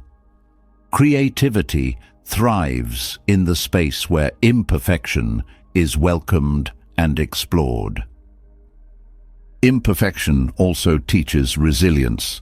Life rarely unfolds according to a perfect script, and setbacks, mistakes, or unexpected challenges are inevitable.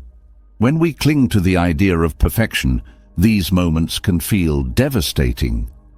But when we accept imperfection as a natural part of life, we build the resilience to adapt, grow, and find value even in the most difficult situations. Imperfection doesn't signal failure. It signals the opportunity to learn and evolve. One of the most profound lessons of imperfection is how it cultivates humility. Perfection often leads to arrogance or a false sense of superiority, as it creates the illusion that we are better or more deserving than others. Imperfection reminds us of our shared humanity, our vulnerabilities, and our interconnectedness.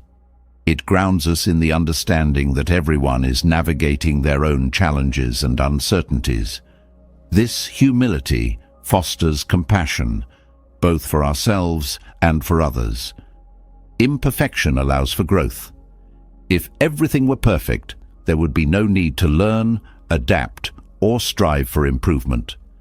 Growth comes from recognizing where we can do better, not from pretending we have it all figured out. Embracing imperfection means seeing every flaw as an invitation to grow rather than as a reason to give up or feel ashamed. It shifts our mindset from one of judgment to one of curiosity and possibility. In relationships, imperfection is what makes love real and enduring. No partnership or friendship is without its challenges, and expecting perfection from ourselves or others sets us up for disappointment.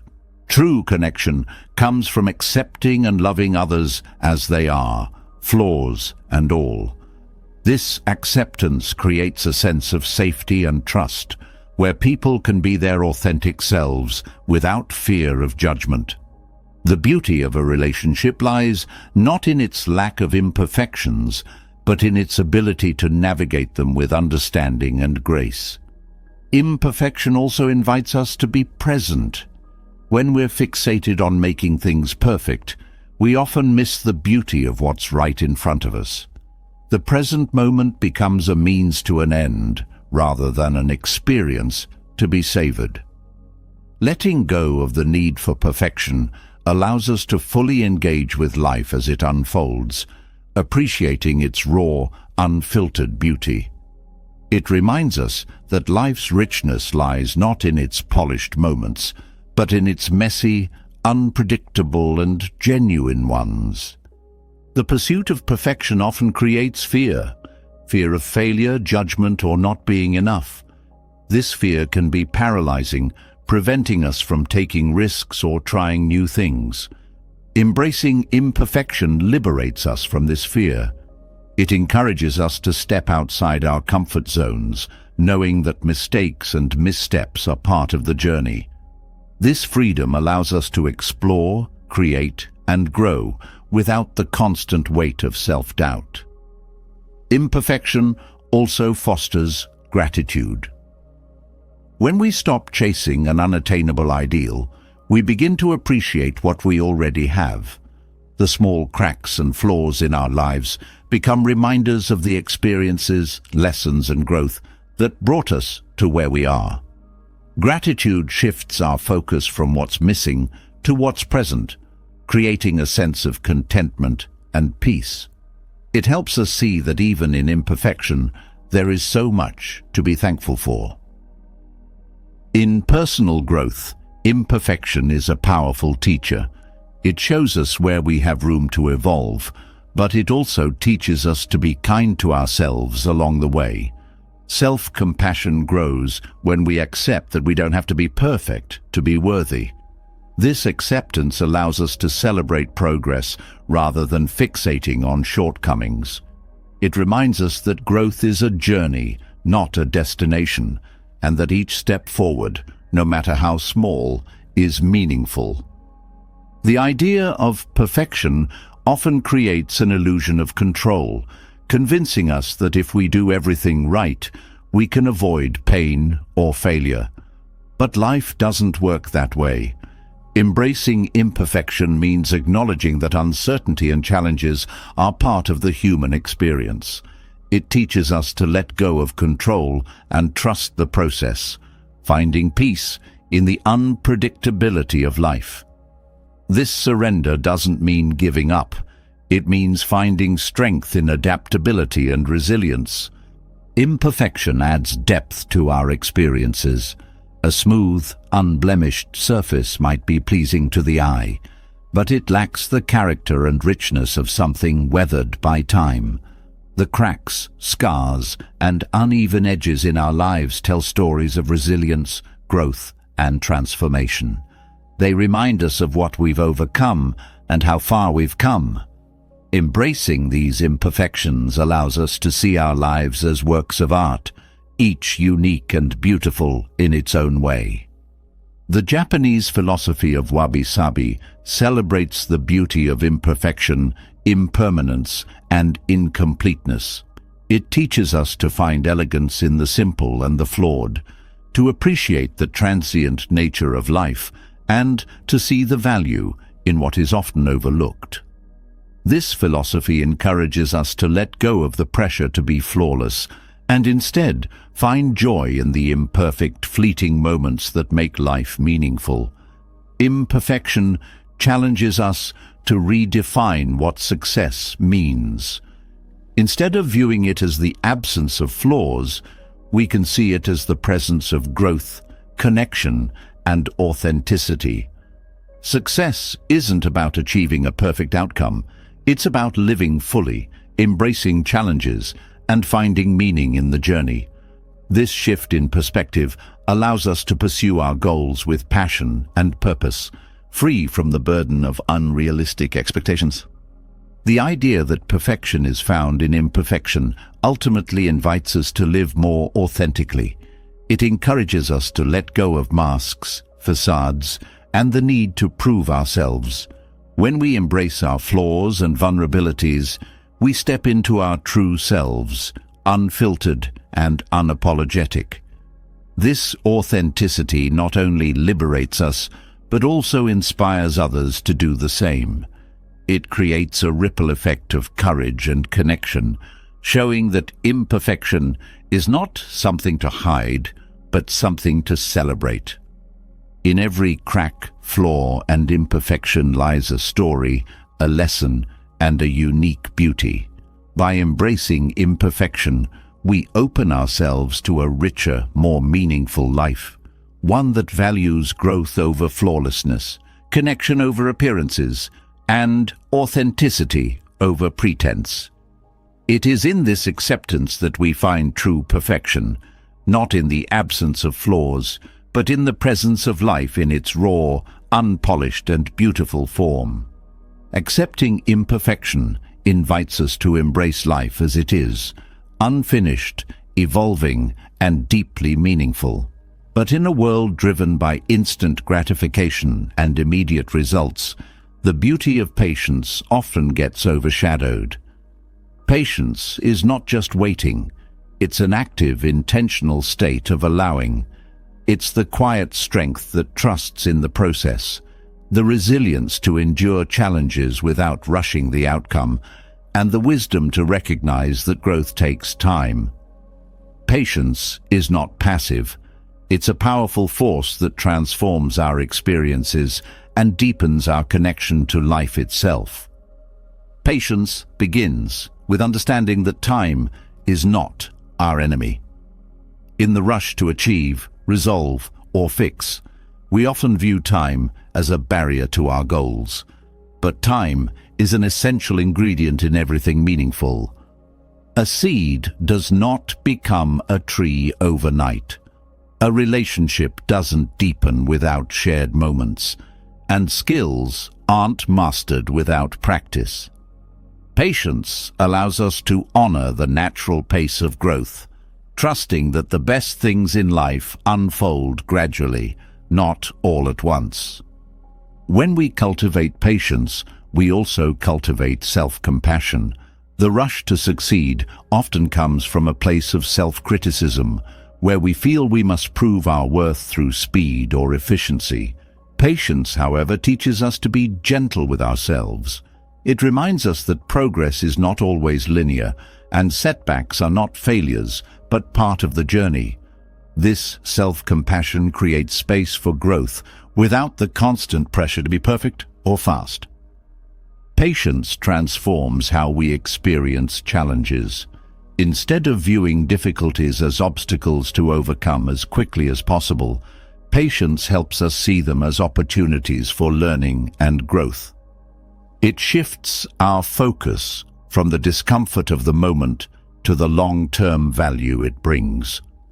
When we allow time to do its work, we often discover that the lessons learned through challenges are far more valuable than any quick fix could provide. In relationships, patience strengthens connections. Misunderstandings, disagreements, or disappointments are inevitable, but rushing to resolve them often leads to shallow solutions. Patience allows us to sit with discomfort, listen deeply, and respond with understanding rather than haste. It fosters trust and respect, creating a foundation for relationships that endure through difficulties and grow stronger over time. Patience also enhances creativity. When we rush to complete a task or reach an outcome, we often miss the subtle inspirations and possibilities that come with taking our time. Creativity thrives in the space between effort and rest, where ideas have the freedom to evolve. Patience allows us to linger in that space, exploring possibilities without the pressure of immediate results. This process often leads to more authentic and innovative outcomes. The practice of patience teaches us to embrace uncertainty. Life is unpredictable, and the need for control often creates anxiety and frustration. Patience doesn't eliminate uncertainty, but it helps us navigate it with grace. It reminds us that not everything needs to be solved or understood right away, and that some answers only reveal themselves with time. This acceptance of uncertainty brings a sense of peace, allowing us to move through life with greater ease. Patience is deeply tied to trust. To be patient is to trust that the process will unfold as it's meant to, even if we can't see the end result. This trust doesn't mean passive waiting. It means taking consistent, intentional steps while leaving room for life's timing. Trusting the process allows us to focus on what we can do now rather than fixating on what's beyond our control. It shifts our energy from anxiety to action, creating a sense of empowerment and clarity. In a fast-paced world, patience often feels countercultural. We're surrounded by messages that glorify speed, efficiency, and instant results. But patience offers something far more enduring, a deep, unshakable sense of fulfillment. It allows us to savor the journey, finding joy in the small moments rather than rushing to the next milestone. This shift in perspective transforms not only how we approach our goals, but also how we experience life itself. Patience also fosters resilience. When we're patient, we're less likely to give up when things get tough. Instead of seeing setbacks as reasons to quit, we see them as temporary challenges that can be navigated with time and effort. This resilience strengthens our ability to persevere, even in the face of uncertainty or difficulty. It helps us stay committed to our goals, knowing that progress is often slow but always meaningful. Practicing patience deepens our sense of gratitude. When we stop rushing, we become more aware of the gifts already present in our lives. Gratitude shifts our focus from what's missing to what's here, creating a sense of contentment and abundance. This doesn't mean settling for less. It means appreciating the journey while continuing to grow. Gratitude and patience go hand in hand, each amplifying the other. Patience also transforms how we view time. Instead of seeing it as something to fight against, we begin to see it as an ally. Time becomes a partner in growth, healing, and discovery. This shift in perspective allows us to move through life with less stress and more peace, knowing that every moment contributes to the bigger picture. In the practice of patience, we learn the art of letting go. The need for immediate results often comes from a fear of losing control. But patience teaches us that control is an illusion. It invites us to release the need to force outcomes and instead trust in the process. Letting go doesn't mean giving up. It means creating space for life to unfold in its own way. This surrender brings freedom and lightness, allowing us to move through life with greater ease. Patience also enhances our ability to be present. When we're constantly focused on the future, we miss the richness of the here and now. Patience brings us back to the present moment, reminding us that life is happening now, not later. This presence deepens our connection to ourselves, others, and the world around us. It allows us to experience life more fully, appreciating its beauty and complexity. The power of patience is perhaps most evident in its ability to transform how we measure success. When we're patient, success is no longer defined by how quickly we achieve something, but by the quality and depth of the journey. This redefinition creates a sense of fulfillment that isn't tied to external achievements, but rooted in personal growth, connection, and authenticity. Patience helps us see that true success is about who we become, not just what we accomplish. Patience also fosters wisdom. When we take the time to observe, reflect, and learn, we gain insights that aren't accessible in moments of haste. Wisdom grows in the pauses, in the spaces where we allow ourselves to listen and understand. This wisdom enriches every aspect of our lives, from decision-making to relationships to personal growth. It helps us navigate life with greater clarity and purpose. The practice of patience is a lifelong journey. It's not about achieving a perfect state of calm, but about continuously choosing to trust, wait, and allow. Each moment of patience strengthens our ability to face challenges, embrace uncertainty, and find joy in the process. It's a skill that deepens over time, shaping us into more resilient, compassionate, and grounded individuals. Patience is a quiet strength, a gentle yet powerful force that transforms how we experience life. It teaches us to trust the process, to savor the journey, and to find beauty in the unfolding of time. By allowing time to do its work, we discover that the best things in life cannot be rushed. They must be lived, moment by moment, with presence and grace. Through patience, we align ourselves with life's rhythm, creating a sense of harmony, peace, and fulfillment that endures. Patience teaches us to embrace the flow of life, trusting in its rhythm and finding peace in the journey. But even with patience, life is not without its challenges. Struggles arise, testing our resolve and pushing us to the edge of what we believe we can endure. While these moments often feel overwhelming, they hold a deeper truth. Struggle is not just hardship. It is an invitation to grow. The discomfort we experience during challenges is the fire that forges strength, resilience, and wisdom. Through struggle, we uncover parts of ourselves that would otherwise remain dormant. Struggles are not signs of failure, but opportunities for transformation.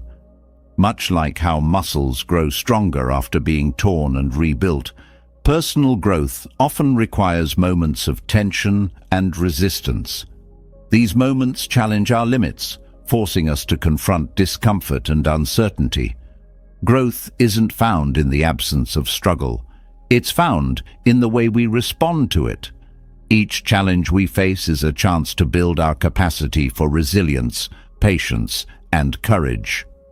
One of the most profound aspects of struggle is how it shapes perspective. In the midst of hardship, it's easy to feel as though the world is closing in. But when we emerge on the other side, we often see how those moments expanded our view of life.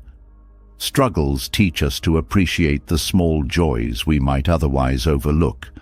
They remind us of the strength we carry within and the value of persistence. Every challenge reshapes the way we see ourselves and the world, creating a more profound sense of gratitude and awareness. Struggles also reveal what truly matters. In times of difficulty, we're forced to strip away distractions and focus on what's essential. This clarity can be transformative, helping us prioritize our energy and align with our values. Struggles often act as mirrors, reflecting back what we might have ignored or taken for granted. They provide an opportunity to reconnect with our core beliefs and reassess what brings meaning to our lives. In the process of growth through struggle, we often discover strengths we didn't know we had. Adversity has a way of awakening dormant abilities and talents. Whether it's resourcefulness, emotional resilience, or creative problem-solving, struggles push us to access parts of ourselves that would remain hidden in comfort. These moments remind us of our ability to adapt and rise above challenges, reinforcing our confidence in facing future obstacles. Struggles deepen our empathy for others. Experiencing hardship allows us to understand the pain and difficulties others may be going through. This understanding fosters compassion, making us more patient, supportive, and kind. The shared experience of struggle creates a connection that transcends differences, reminding us of our shared humanity.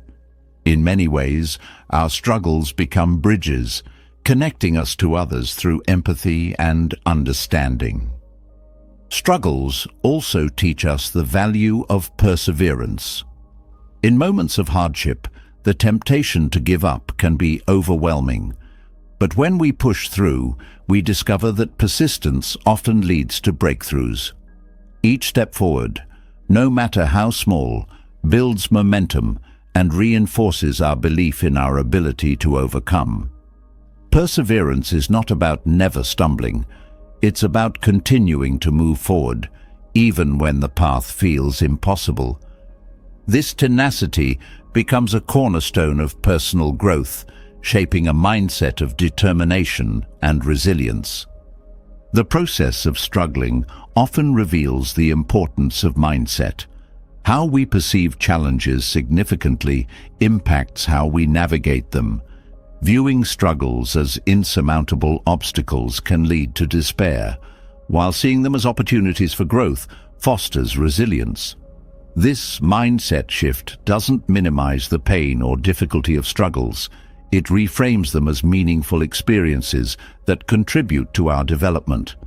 Cultivating this perspective allows us to approach challenges with curiosity and hope rather than fear. Struggles also remind us of the importance of support. While growth often feels deeply personal, it's rarely achieved in isolation. Turning to others for help, whether through advice, encouragement, or shared experience, can provide the strength needed to keep moving forward. Struggles teach us to value our connections and lean on the people who care for us. This reliance is not a weakness, but a reminder that we are not alone in our journey. One of the most powerful lessons of struggle is how it fosters self-awareness. Adversity forces us to confront our fears, insecurities, and limitations. These moments of reflection can be uncomfortable, but they're also transformative. By facing our inner challenges, we gain a deeper understanding of who we are and what we're capable of. This self-awareness is the foundation for meaningful growth, allowing us to navigate life with greater clarity and purpose. Struggles teach us to embrace uncertainty. Life rarely goes according to plan, and challenges often arise unexpectedly. While it's natural to seek control and predictability, struggles remind us that uncertainty is an inherent part of life. Learning to navigate this uncertainty with grace and adaptability is a skill that strengthens over time. It allows us to approach challenges with an open mind and a willingness to explore new possibilities. Growth through struggle often requires letting go of perfectionism. The desire for everything to go smoothly can create unnecessary stress and frustration. Struggles remind us that life is not perfect, and neither are we. Embracing imperfection allows us to focus on progress rather than unrealistic ideals. This shift in perspective creates space for growth, allowing us to learn from mistakes and celebrate small victories along the way. Struggles also encourage us to find meaning in adversity. While challenges are inherently difficult, they often hold lessons that become clear with time. Whether it's a newfound strength, a deeper connection with others, or a clearer sense of purpose, struggles leave us with insights that shape our journey. Finding meaning in adversity doesn't diminish the pain. It transforms it into a source of wisdom and growth. The process of growth through struggle is deeply humbling. It reminds us of our limitations and the unpredictability of life. But this humility is not a weakness, it's a strength. It grounds us, making us more open to learning and more willing to adapt. Humility allows us to approach challenges with a sense of curiosity rather than pride, creating a mindset that welcomes growth rather than resisting it. Struggles also teach us to value resilience. Resilience is not the absence of struggle. It's the ability to recover and keep moving forward despite challenges. Each time we overcome an obstacle, our resilience grows stronger, reinforcing our belief in our ability to navigate future difficulties. This inner strength becomes a wellspring of confidence, reminding us that we are capable of facing whatever life brings. Through struggles, we learn to appreciate the journey rather than fixating solely on the outcome. Challenges often force us to slow down, reflect, and engage with the present moment. This shift in focus allows us to find joy and meaning in the process, even when the path is difficult. It reminds us that growth is not just about reaching a destination, but about the experiences and lessons gained along the way. Struggles also cultivate gratitude. While it may be hard to feel thankful in the midst of hardship, challenges often highlight the blessings we might otherwise overlook. They remind us of our strength, our support systems, and the small moments of joy that sustain us.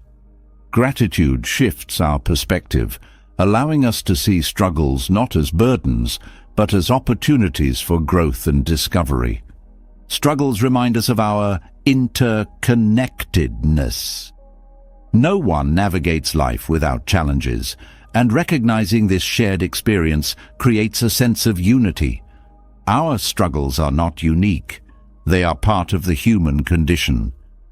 This understanding fosters compassion, connection, and a sense of belonging. It reminds us that even in our darkest moments, we are never truly alone. The power of struggle lies not in the difficulty itself, but in the transformation it brings. Each challenge shapes us, strengthens us, and teaches us to see life through a lens of resilience, gratitude, and growth. Through struggle, we find not only strength, but also the deeper meaning and purpose that enrich our lives. Struggle reveals our strength and shapes our growth, but it also teaches us an invaluable lesson about balance, how force, when misapplied, can upset even the most stable foundation. Picture a bowl filled with water. A gentle touch leaves the surface undisturbed, calm, and reflective. Yet, the moment we act with force, the water ripples chaotically, spilling over the edges, losing its harmony. This simple image mirrors life itself.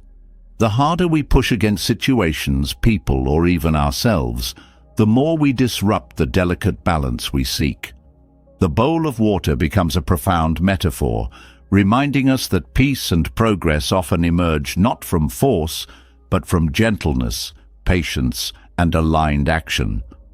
Forcing a situation creates resistance. In relationships, work, or personal goals, the harder we try to control every detail, the more elusive success becomes. It's as though the energy we expend in forcing something disrupts the natural flow of events. Life, like water in the bowl, responds best to intention paired with ease. This doesn't mean we should stop striving. Rather, it means we must align our efforts with balance, trusting that some outcomes are better nurtured than forced. When we let go of the need to impose our will, we allow life to unfold as it should. Balance is found in learning to apply just the right amount of effort. Overexertion leads to exhaustion and frustration, while too little effort results in stagnation. Like the bowl of water, balance lies in a steady hand, a measured approach that respects the natural rhythm of things. Whether it's a professional goal, a creative pursuit, or personal growth, balance allows us to progress steadily without disrupting the harmony we're trying to achieve. Force disrupts not only external situations, but also our internal state. Pushing too hard often leads to stress, anxiety, and burnout. It creates tension within us, much like ripples disturbing the calm water. When we approach challenges with force, we lose clarity and make decisions driven by urgency rather than wisdom. By softening our approach, we restore inner peace and make space for clearer, more thoughtful actions. The calmer our internal state, the more effectively we can navigate life's complexities. Balance requires mindfulness. The bowl of water reflects the state of our minds, calm when we are present and turbulent when we are consumed by worry or impatience. To keep the water still, we must cultivate awareness of our thoughts and actions. Mindfulness allows us to respond to situations with care, avoiding the knee-jerk reactions that disrupt balance. It helps us recognize when we're acting out of force rather than alignment, enabling us to adjust and find harmony. In relationships, force often manifests as control or manipulation. Trying to change others or dictate outcomes rarely leads to genuine connection or understanding. Instead, it creates resistance and erodes trust. The bowl of water reminds us that relationships thrive on respect, patience, and mutual effort. Allowing others to grow and evolve at their own pace fosters deeper bonds than trying to force change. Balance in relationships means supporting without imposing, listening without judging, and loving without conditions. The concept of balance extends to our goals and aspirations. Chasing success with relentless force often leads to diminishing returns. The harder we push, the more we risk losing sight of why we began the journey in the first place. Balance teaches us to approach our goals with intention and steadiness, celebrating progress without obsessing over perfection. Like tending to a delicate plant, growth requires consistent care, not excessive force.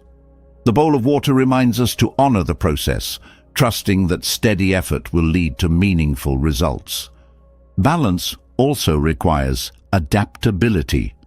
Life is dynamic, and maintaining harmony often means adjusting to changing circumstances. The bowl of water shifts with every movement, yet it remains contained and whole. Similarly, we must learn to flow with life's changes without losing our sense of stability. Adaptability allows us to respond to challenges with resilience, finding new paths when obstacles arise. It teaches us that balance is not rigid but fluid, evolving as we grow. Force often stems from fear of losing control, fear of failure, or fear of the unknown. This fear drives us to act impulsively, disrupting the balance we seek. The bowl of water invites us to confront these fears with gentleness and curiosity. When we acknowledge our fears without letting them dictate our actions, we create space for growth and understanding. Balance is achieved not by eliminating fear, but by learning to coexist with it, letting it inform us without overwhelming us. The metaphor of the bowl of water also highlights the importance of rest. Just as the water needs stillness to regain its calm, we too need moments of pause to restore our energy and clarity. Overworking or pushing ourselves constantly disrupts this balance, leading to physical and emotional exhaustion. Rest is not a sign of weakness, but an essential part of maintaining harmony. It allows us to return to our efforts with renewed focus and vitality. Balance involves recognizing when to act and when to step back. There are moments in life when action is necessary, but there are also times when stepping back allows things to unfold naturally. The bowl of water teaches us to discern these moments, trusting that sometimes less is more. Patience and trust go hand in hand with balance, reminding us that not every situation requires immediate intervention or forceful effort. In creativity and problem-solving, force often stifles innovation. The more we try to force ideas or solutions, the harder they become to find. Balance encourages us to approach challenges with openness and curiosity, creating space for inspiration to emerge. The most innovative solutions often arise when we step back, allowing our minds to explore freely without the pressure of force. Creativity thrives in a balanced state, where effort meets ease. The bowl of water also symbolizes the importance of boundaries. Just as the bowl provides structure for the water, boundaries provide structure for our lives. Without boundaries, our energy becomes scattered, and our balance is disrupted. Setting clear boundaries allows us to focus on what truly matters, protecting our time and energy from unnecessary demands. Boundaries are not barriers. They are tools for maintaining harmony and alignment. Balance fosters resilience. When we approach life with a balanced mindset, we're better equipped to handle setbacks and challenges. Force often leads to frustration when things don't go as planned, but balance allows us to adapt and persevere. It reminds us that progress is not always linear and that setbacks are part of the journey. Resilience grows when we trust the process and remain steady, even in the face of uncertainty. The bowl of water also teaches us about presence. Balance is found in the here and now, not in dwelling on the past or worrying about the future. When we are fully present, we can respond to life with clarity and intention, maintaining harmony in our actions and decisions. Presence allows us to appreciate the journey, finding joy and meaning in each moment, rather than rushing toward the next. Force disrupts balance, but gentleness restores it. The bowl of water serves as a constant reminder that life flows best when approached with care, patience, and respect for its natural rhythm. By letting go of force and embracing balance, we create space for growth, connection, and peace. This shift transforms not only how we navigate challenges, but also how we experience the beauty and richness of life itself. Gentleness over force shows us that balance lies in thoughtful action, not in overpowering control. But what happens when effort alone is not enough? When striving harder doesn't bring the target closer? The wisdom of the archer holds the answer. An archer does not succeed by forcefully pulling the bowstring or focusing solely on hitting the target. Their secret lies in skill, developed through practice, patience, and precision, and in trust. They trust their preparation, their body's alignment, and their inner calm to guide the arrow. This profound lesson teaches us that trusting skill over raw effort often leads to better outcomes, both in archery and in life. Skill, unlike brute effort, is a cultivated art. It is not about the intensity of your actions, but their refinement. The archer doesn't simply pull the bowstring with all their might. They understand the balance of tension and release, knowing that excessive force will compromise accuracy. This principle applies across all areas of life. Skill requires deliberate practice, observation, and the patience to refine techniques. It's the difference between working smart and working hard. Effort alone, without the guidance of skill, can lead to burnout and missed opportunities. Trusting skill requires confidence in your preparation. An archer doesn't succeed by second-guessing themselves as they release the arrow. They trust the countless hours spent practicing their aim, perfecting their stance, and understanding the bow. Similarly, in life, trust comes from knowing you've done the work to prepare. It's about focusing on what's within your control, your actions, habits, and mindset, rather than obsessing over outcomes. This trust creates a sense of calm, which is essential for precision and clarity. The secret of the archer lies in their ability to stay present.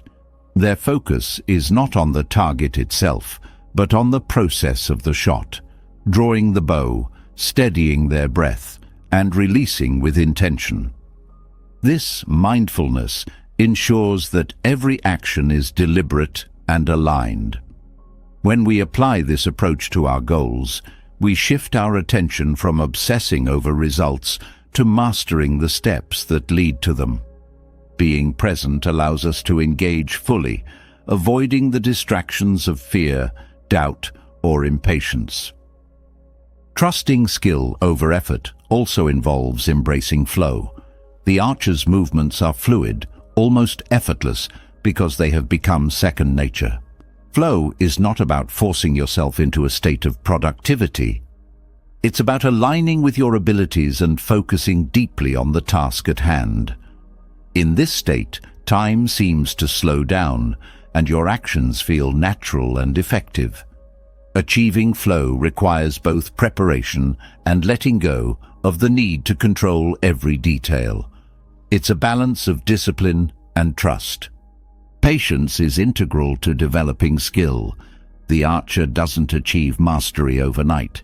Each practice session, each missed shot, and each adjustment adds to their expertise. Patience allows us to see mistakes not as failures, but as opportunities to learn and improve. It's through this gradual process that skill becomes instinctive.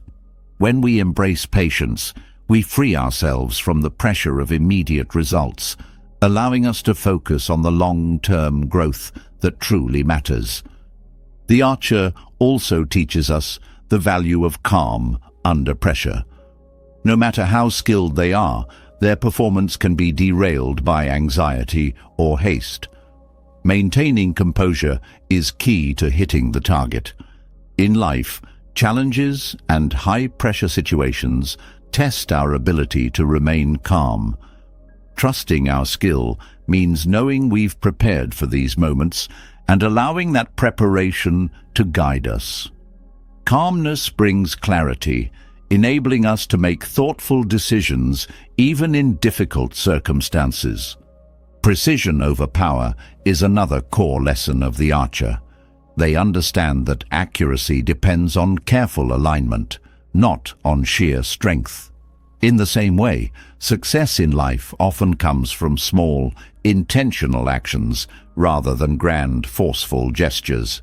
Precision requires focus and attention to detail. It's about doing fewer things with greater purpose and impact, rather than spreading your energy thin across too many efforts. Trusting skill over effort also means letting go of perfectionism. The archer knows that not every shot will hit the bullseye, but they don't let this discourage them. They focus on consistency and improvement rather than unattainable perfection. Perfectionism often leads to hesitation and fear of failure, which can paralyze progress. When we shift our focus to growth and mastery, we allow ourselves the freedom to experiment, adapt, and ultimately succeed. The secret of the archer is also a lesson in surrender. Once the arrow is released, its path is no longer in the archer's control. They must trust that their preparation and skill will guide it. This surrender is a powerful act of faith, not in external forces, but in their own abilities. In life, surrendering doesn't mean giving up. It means recognizing when to step back and let things unfold. It's the balance between effort and acceptance, knowing when to act and when to let go. Alignment is another crucial aspect of the archer's success. Every part of their body, from their stance to their grip, must be in harmony for the shot to succeed. This alignment reflects the importance of coherence in our own lives. When our actions align with our values and goals, we create a sense of purpose and direction. Misalignment, on the other hand, leads to confusion and inefficiency. Trusting skill over effort requires us to regularly assess whether we're aligned with what truly matters. The archer's focus is unwavering. Distractions are inevitable, but they know how to tune them out and concentrate fully on the task at hand. This level of focus is essential in a world filled with noise and competing demands. Trusting skill over effort means giving your full attention to the present moment, avoiding the temptation to multitask or rush. Deep focus allows us to channel our energy effectively, enhancing the quality of our actions. The archer also exemplifies the power of rhythm. Their movements follow a natural cadence, with each step flowing seamlessly into the next. This rhythm is not forced, it's intuitive, guided by their understanding of the bow and their own body. In life, finding your rhythm means working in harmony with your natural energy and abilities. It's about recognizing when to push forward and when to pause, creating a sustainable pace that supports long-term success. Trusting skill over effort fosters resilience. The archer doesn't give up after a missed shot. They adjust, learn, and try again. This resilience is built through experience and a commitment to improvement. In our own lives, setbacks and failures are inevitable, but they don't define us. What matters is how we respond, whether we choose to learn and grow or let obstacles hold us back. Resilience transforms challenges into stepping stones, strengthening our resolve and sharpening our skills. The archer's discipline is another key to their success. They practice regularly, even when progress feels slow or frustrating. This discipline builds consistency, which is the foundation of mastery. Trusting skill over effort means committing to the process, even when results aren't immediate. It's about showing up every day, putting in the work, and trusting that each step contributes to long-term growth. Ultimately, the secret of the archer is about balance. It's the delicate interplay between effort and ease, discipline and trust, action and surrender. By focusing on skill rather than force, the archer achieves a state of harmony that allows them to perform at their best. This balance is not limited to archery. It applies to every aspect of life. Whether in relationships, career, or personal growth, trusting skill over effort leads to greater clarity, fulfillment, and success. The wisdom of the archer reminds us that life is not a battle to be won through sheer force, but an art to be mastered through patience, practice, and trust. It's about aligning our efforts with our intentions, letting go of what we can't control, and focusing on the process rather than the outcome. By embracing this approach, we find not only success, but also a deeper sense of peace and purpose in everything we do. Trusting skill over effort teaches us that mastery comes from a balance of preparation, focus, and surrender. But as we let go of force and lean into precision, another deeper challenge emerges: the illusion of control. We often believe that if we try hard enough, plan carefully, and anticipate every variable, we can control outcomes, circumstances, and even people. This belief feels comforting, but it creates tension, frustration, and disappointment when life unfolds differently than we expected. To grow and find peace, we must learn to release this grip of expectations and see control for what it truly is, an illusion that limits our freedom and joy. Control gives the illusion of security. We think that if we plan every step and account for every possibility, we can avoid pain, failure, or uncertainty. But life doesn't operate on predictable terms. Trying to control every detail not only drains our energy, but also blinds us to the unexpected opportunities that arise when we allow things to unfold naturally. Releasing the need for control doesn't mean giving up. It means recognizing that some things are beyond our influence and trusting the flow of life instead of fighting against it. Expectations are often at the heart of the illusion of control. We create mental images of how things should be, how relationships should work, how success should look, how others should behave. When reality doesn't match these expectations, we feel frustration, disappointment, or even resentment. Letting go of expectations doesn't mean lowering standards. It means being open to what is, rather than fixating on what we think should be. This openness allows us to engage with life authentically, free from the rigid structures of preconceived outcomes. The desire to control is deeply rooted in fear of uncertainty, failure, or loss. By clinging to control, we attempt to shield ourselves from these fears, but in doing so, we create even more anxiety. The tighter we hold on, the more we feel the weight of what we can't control. Releasing the grip of control is not about eliminating fear, but about learning to live with it in a healthy way. It's about acknowledging fear without letting it dictate our actions or perspective. In relationships, the illusion of control often manifests as attempts to change or manage others.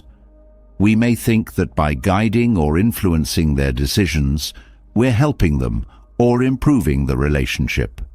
But control breeds resistance, not connection. True connection comes from acceptance, allowing others to be who they are without trying to mold them into our expectations. This acceptance creates space for genuine understanding and trust, strengthening relationships in ways that control never could. Letting go of control requires trust in ourselves, in others, and in the process of life. This trust doesn't mean abandoning responsibility or effort. It means doing our best while accepting that the outcome is not entirely in our hands. Trusting the process allows us to focus on the present moment rather than obsessing over future uncertainties. It frees us from the mental burden of trying to predict and manage every possible outcome. The illusion of control also affects how we view success. We often equate success with achieving specific goals or meeting certain benchmarks, believing that we must tightly manage every aspect of our journey to get there. But true success is not about controlling the path. It's about finding meaning and fulfillment along the way. When we release the need to control, we become more adaptable and open to new opportunities, redefining success in a way that aligns with our values and inner peace. One of the most liberating aspects of letting go of control is the freedom it brings. When we stop trying to force outcomes, we create space for creativity, spontaneity, and joy. Life becomes less about chasing perfection and more about experiencing the richness of the present moment. This freedom allows us to approach challenges with curiosity rather than resistance, turning obstacles into opportunities for growth. Releasing control also teaches us about humility. The belief that we can control everything is rooted in ego, the idea that we are the center of the universe and that our plans must prevail. Letting go of this illusion humbles us, reminding us that we are part of a larger, interconnected whole. This humility fosters gratitude as we begin to see life's unpredictability not as a threat, but as a gift that brings depth and richness to our experiences. The illusion of control often leads to burnout.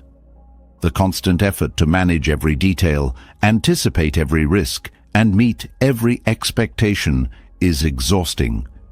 Letting go of control allows us to redirect our energy toward what truly matters. It teaches us to prioritize rest, self-care, and meaningful connections over the relentless pursuit of control. This shift not only improves our well-being, but also enhances our effectiveness in the areas that matter most. Letting go of control also deepens our resilience.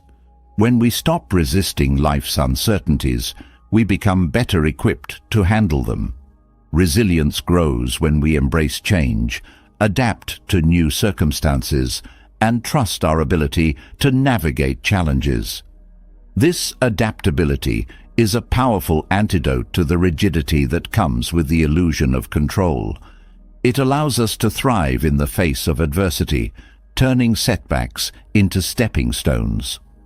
One of the most profound lessons of releasing control is the peace it brings. The illusion of control creates a constant state of tension, an inner tug-of-war between what we want and what is. Letting go of this struggle allows us to find peace in the present moment. It frees us from the need to constantly fix, manage, or perfect, creating a sense of ease and contentment that transcends circumstances. Releasing the grip of expectations also enhances our creativity. When we let go of rigid plans and open ourselves to new possibilities, we create space for innovation and inspiration. Creativity thrives in an environment of openness and curiosity, free from the constraints of control. This openness allows us to explore new ideas, take risks, and discover solutions that might not have been visible within the confines of our original expectations. Letting go of control doesn't mean abandoning effort or responsibility.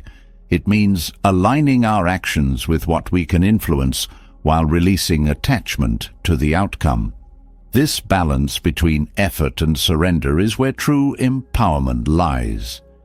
It allows us to act with intention and clarity, unburdened by the fear of failure or the need for constant validation. The process of releasing control also deepens our self-awareness. It requires us to examine why we feel the need to control and what fears or insecurities drive this behavior.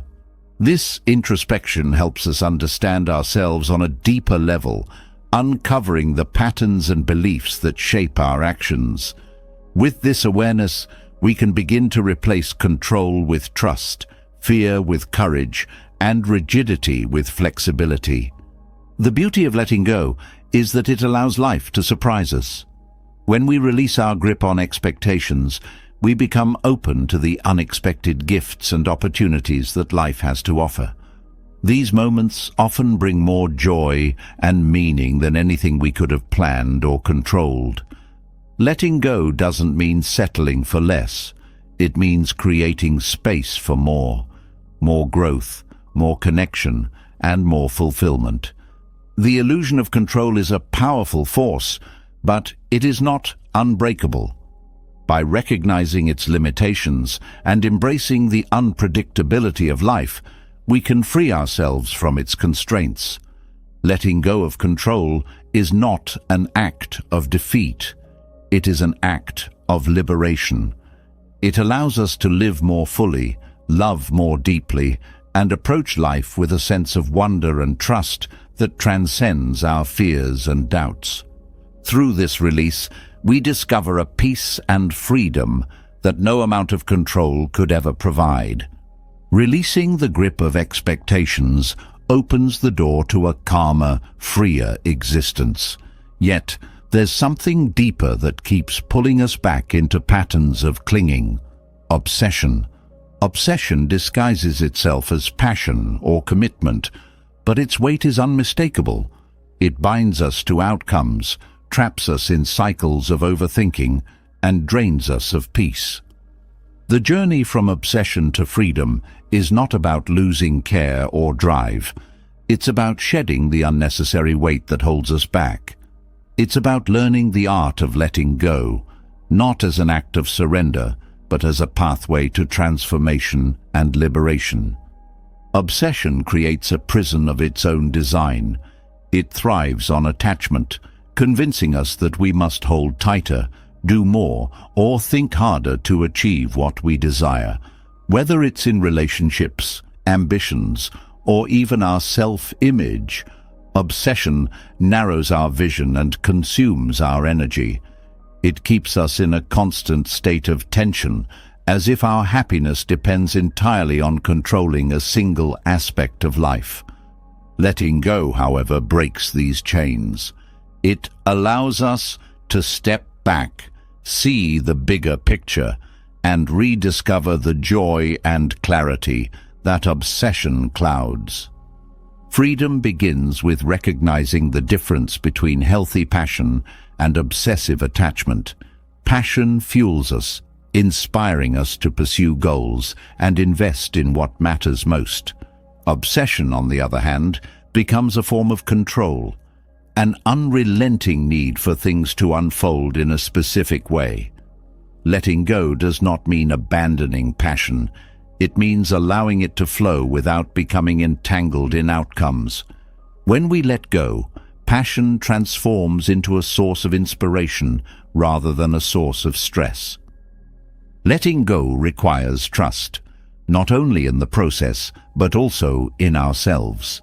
Obsession often stems from a lack of trust, a fear that without constant effort or vigilance, everything will fall apart. This fear keeps us clinging to what we think we need, even when it's no longer serving us. Trusting ourselves means believing in our ability to adapt, grow, and navigate life's uncertainties. It means knowing that we are capable of handling challenges, even when things don't go as planned. Freedom from obsession also involves embracing impermanence. Obsession clings to the idea of permanence, attempting to freeze moments, relationships, or achievements in time. But life is fluid, and trying to hold on too tightly only creates resistance. Letting go allows us to flow with life's changes rather than fighting against them. It teaches us to appreciate the beauty of each moment without the need to possess or control it. The transformational power of letting go lies in its ability to create space. Obsession fills our minds with endless thoughts, worries, and what-ifs, leaving little room for creativity, joy, or peace. Letting go clears this mental clutter, making way for new opportunities and perspectives. It shifts our focus from what we fear losing to what we stand to gain: clarity, connection, and a deeper sense of fulfillment. Letting go is not a single act, but a practice. Obsession has a way of creeping back in, convincing us to revisit old fears or habits. The practice of letting go involves recognizing these patterns and gently redirecting our energy. It's about learning to detach without disconnecting, to care deeply without clinging. This practice builds resilience, teaching us to face challenges with grace rather than resistance. One of the most profound effects of letting go is the sense of lightness it brings. Obsession weighs us down, creating a constant sense of pressure or urgency. Letting go lifts this burden, allowing us to move through life with greater ease. This lightness doesn't mean a lack of responsibility. It means approaching life with a sense of balance and perspective. It allows us to focus on what truly matters while releasing the rest. Letting go also transforms our relationships. Obsession often creates expectations and demands that strain connections. We may try to control how others think, feel, or behave, believing that this will lead to better outcomes. But true connection comes from acceptance, not control. Letting go means allowing others to be themselves, free from the weight of our expectations. This acceptance fosters trust, understanding, and deeper intimacy. In the context of personal growth, letting go is an act of self-compassion. Obsession with self-improvement can lead to harsh self-criticism and a relentless pursuit of perfection. Letting go doesn't mean giving up on growth. It means approaching it with kindness and patience. It's about embracing who we are in the present moment while striving for growth in a balanced way. This self-compassion creates a foundation for authentic, sustainable change. Letting go also deepens our ability to enjoy the present moment. Obsession often pulls us into the future, fixating on what might happen, or into the past, dwelling on what has already occurred. This robs us of the richness of the here and now. Letting go anchors us in the present, allowing us to fully experience life as it unfolds. It reminds us that joy is found not in what we achieve, but in how we live each moment.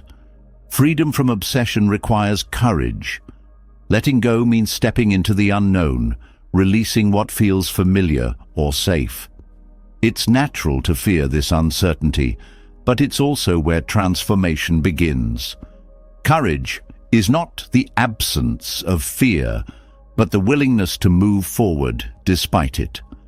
Letting go teaches us to trust this process, knowing that the unknown holds possibilities we can't yet see. Letting go also cultivates gratitude. When we stop clinging to what we think we need, we become more aware of what we already have. Gratitude shifts our focus from lack to abundance, creating a sense of contentment and peace. This doesn't mean settling for less. It means appreciating the journey while remaining open to what comes next. Gratitude and letting go hand in hand, each amplifying the other. The process of letting go is deeply transformative because it changes how we define success and fulfillment. Obsession often ties these concepts to external outcomes, achieving goals, gaining approval, or meeting expectations. Letting go shifts our focus inward, helping us find fulfillment in the process rather than the result. It reminds us that success is not about controlling life, but about living it fully and authentically. Letting go also strengthens our resilience. Obsession creates fragility as it ties our sense of worth or happiness to specific outcomes. Letting go, on the other hand, builds inner strength by teaching us to adapt and thrive regardless of circumstances. Resilience is not about avoiding challenges, but about navigating them with grace and confidence. Letting go allows us to move forward without being held back by fear or attachment. The journey from obsession to freedom is not always easy, but it is deeply rewarding. It requires us to confront our fears, question our assumptions, and embrace the unknown. But in doing so, it opens the door to a life that is lighter, freer, and more aligned with our true selves. Letting go is not an end. It is a beginning, a way of living that prioritizes peace, connection, and authenticity over the illusion of control. The transformational power of letting go lies in its ability to change not just our actions, but our perspective. It shifts how we see ourselves, our relationships, and the world around us. It teaches us that freedom is not something we achieve by holding on, but something we discover when we release. Letting go is not a loss. It is a gift, an invitation to live with more clarity, purpose, and joy. Through this practice, we move from a life defined by obsession to one filled with the profound freedom of simply being. Letting go transforms obsession into freedom, teaching us to release the unnecessary weight we carry and find clarity in simplicity. But within this transformation lies a subtle yet profound distinction that often confuses even the most self-aware: the difference between caring and clinging. Both stem from attachment, but one nurtures and uplifts, while the other constrains and stifles. To care deeply is an act of love and respect, while clinging is born of fear and insecurity. Understanding this distinction is essential for fostering healthier relationships, making balanced decisions, and embracing life with greater ease. Caring comes from a place of abundance. It is rooted in genuine connection, compassion, and a desire to contribute positively to something or someone. Clinging, however, arises from scarcity. It is driven by the fear of loss, a need for control, and an underlying sense of insecurity. When we cling, we attach our happiness to external things, believing that we cannot be complete without them. Caring, on the other hand, recognizes that while we value others or certain outcomes, our worth and inner peace are not dependent on them. In relationships, caring allows space for growth, individuality, and freedom. It encourages mutual respect and support, creating a foundation for trust and connection. Clinging, in contrast, leads to possessiveness and dependency. It manifests as a constant need for reassurance or control, often suffocating the very bond it seeks to preserve. True care allows love to flow freely, while clinging binds it with expectations and demands. Caring is about presence. It means being fully engaged in the moment, offering your attention and energy without expecting anything in return. Clinging, however, is future-focused. It constantly worries about what might happen, creating a sense of unease and tension. When we care, we give freely. When we cling, we seek to secure something for ourselves. This subtle shift in mindset has a profound impact on how we experience and nurture connections. Letting go of clinging requires trust. Clinging stems from a lack of trust, both in ourselves and in the natural flow of life. It tries to hold on tightly, fearing that without constant effort or vigilance, everything will fall apart.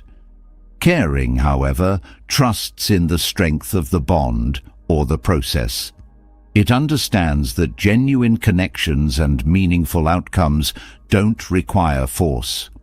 Trust allows us to release the need to control and simply show up with authenticity and love. Caring also involves boundaries. While clinging seeks to merge and control, caring respects the individuality of others. It understands that true connection doesn't mean losing oneself in another person, but rather sharing a part of oneself while honoring the other's autonomy. Boundaries are not walls, but guidelines that protect the integrity of both individuals and the relationship itself. They allow care to flourish without crossing into dependency.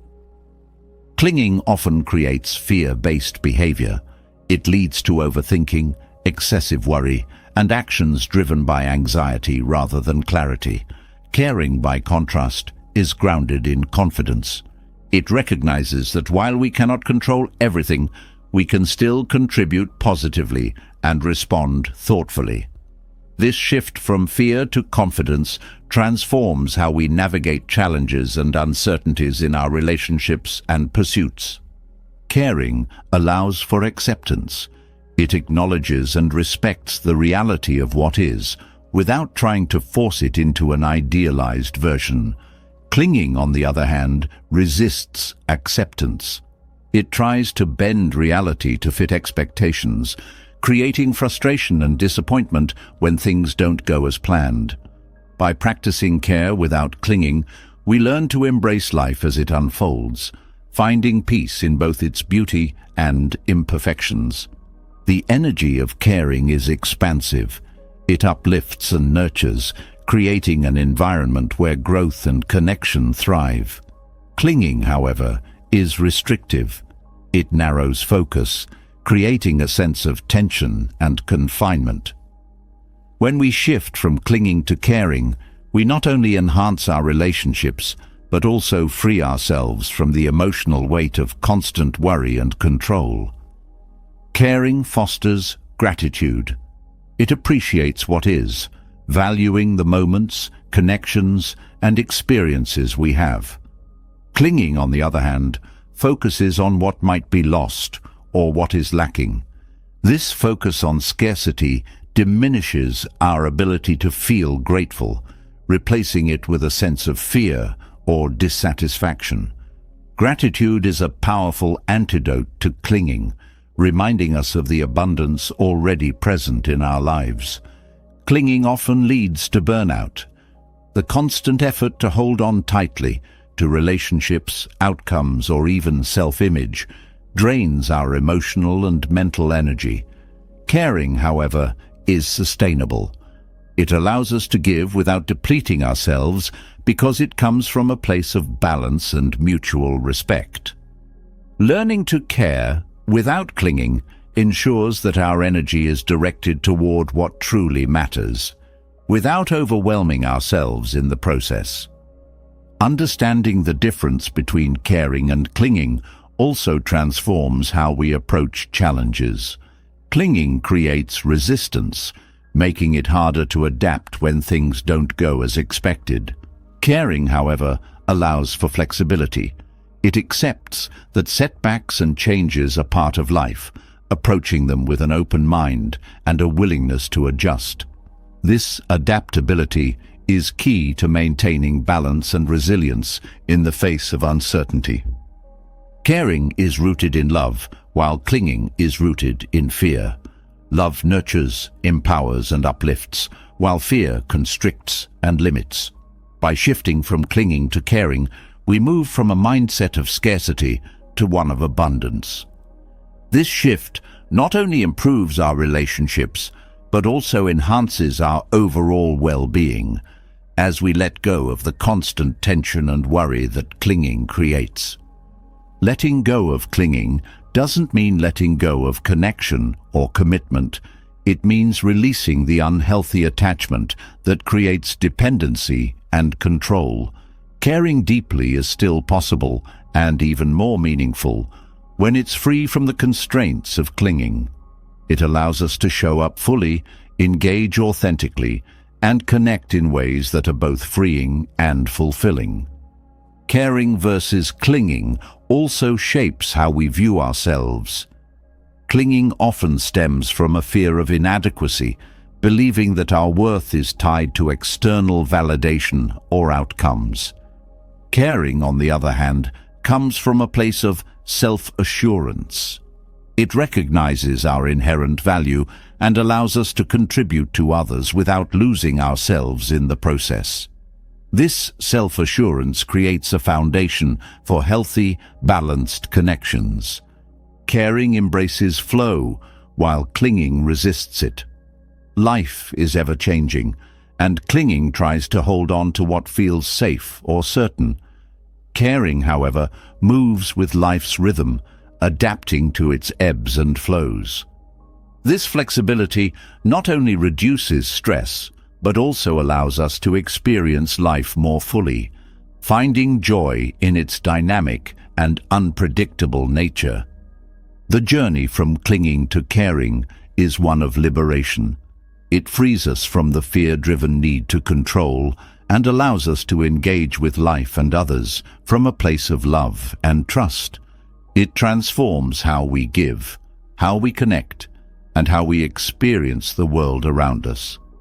Caring deeply without clinging is not just a shift in behavior, it's a shift in perspective, one that brings greater peace, fulfillment, and freedom. When we begin to understand the difference between caring and clinging, we uncover a profound sense of clarity. Yet, even with this newfound perspective, life often stirs up turbulent waters, moments of chaos, inner restlessness, or overwhelming emotions. These waters, unsettled by external pressures or internal conflicts, can feel impossible to calm. However, the secret lies not in forcing them to still, but in allowing calmness to settle naturally. Like a pond stirred by the wind, stillness arises when the wind subsides, not by pressing down on the surface. Life's turbulence, too, requires a shift in approach, a balance of patience, mindfulness, and surrender. Calmness begins with acceptance. Turbulence often intensifies when we resist it, trying to push away uncomfortable feelings or fix chaotic situations immediately. This resistance creates friction, much like thrashing in water, only pulls us further under. Acceptance, however, allows us to float. By acknowledging the reality of our emotions or circumstances without judgment, we create space for calmness to emerge. Acceptance is not passive. It's an active decision to be present with what is, rather than being consumed by what we wish it were. In moments of turbulence, stillness often requires slowing down. Chaos has a way of speeding up our thoughts and actions, pulling us into a spiral of overthinking or hurried decisions. Slowing down disrupts this momentum, grounding us in the present moment. Breathing deeply, pausing before reacting, or simply taking a moment to observe our surroundings helps to anchor us. These small acts of mindfulness remind us that calmness is not something we create through effort, but something we allow to arise when we step back. Letting calmness settle also involves detachment. Turbulence often stems from our attachment to outcomes, whether it's a desire for control, approval, or resolution. Detachment doesn't mean indifference. It means releasing the emotional weight tied to a specific outcome. When we detach, we free ourselves from the need to force a solution, trusting that clarity and resolution will come in their own time. This detachment creates a sense of freedom, allowing us to navigate turbulent waters with greater ease. Calmness is deeply connected to perspective. In the midst of chaos, our vision narrows, focusing only on the problem at hand. This tunnel vision amplifies the sense of turbulence, making challenges feel larger and more overwhelming than they truly are. Expanding our perspective by stepping back mentally, seeking advice or considering the bigger picture, reduces the intensity of the moment. Perspective reminds us that turbulence is temporary, a passing wave rather than a permanent state. Nature offers profound lessons in calmness. A river flows steadily despite obstacles, finding its way around rocks and bends without resistance. The wind eventually dies down, and the sea returns to stillness. These natural rhythms remind us that turbulence is a part of life's flow, not an aberration. By aligning ourselves with this rhythm, allowing time and space for calmness to return, we learn to trust the process rather than force solutions. This trust is a cornerstone of inner peace. In relationships, calmness arises through understanding. Turbulent interactions often stem from misunderstandings, unspoken expectations, or emotional reactivity. Practicing active listening, showing empathy, and pausing before responding helps to de-escalate conflict. Understanding doesn't require agreement. It simply means recognizing the other person's perspective without defensiveness. This approach creates an environment where calmness can replace tension, fostering healthier and more meaningful connections. Calmness also requires self-awareness. Turbulence often mirrors our internal state, unresolved emotions, unmet needs, or habitual patterns of thought. By turning inward and reflecting on what's driving our reactions, we uncover the root of our discomfort. Self-awareness helps us respond rather than react, shifting from impulsive actions to thoughtful choices. This internal clarity creates a ripple effect, bringing calmness to both our inner and outer worlds. Letting calmness settle naturally involves cultivating patience. Turbulent waters don't clear instantly. They require time for the sediment to sink and the surface to smooth. Patience teaches us to sit with discomfort without rushing to escape or resolve it. This waiting period, though challenging, often brings unexpected insights or solutions. Patience is not passive. It's an active trust in the process of life, knowing that stillness will return if we allow it. Calmness is strengthened by rituals. Daily practices such as meditation, journaling, or spending time in nature create a foundation of stability, even during turbulent times. These rituals act as anchors, grounding us when life feels chaotic. They remind us that calmness is not something we need to seek externally, but something we can cultivate within. Consistency in these practices reinforces our ability to navigate turbulence with grace and resilience. Turbulent waters often reveal the power of surrender. Trying to fight the current only exhausts us, while surrendering allows us to conserve energy and regain clarity.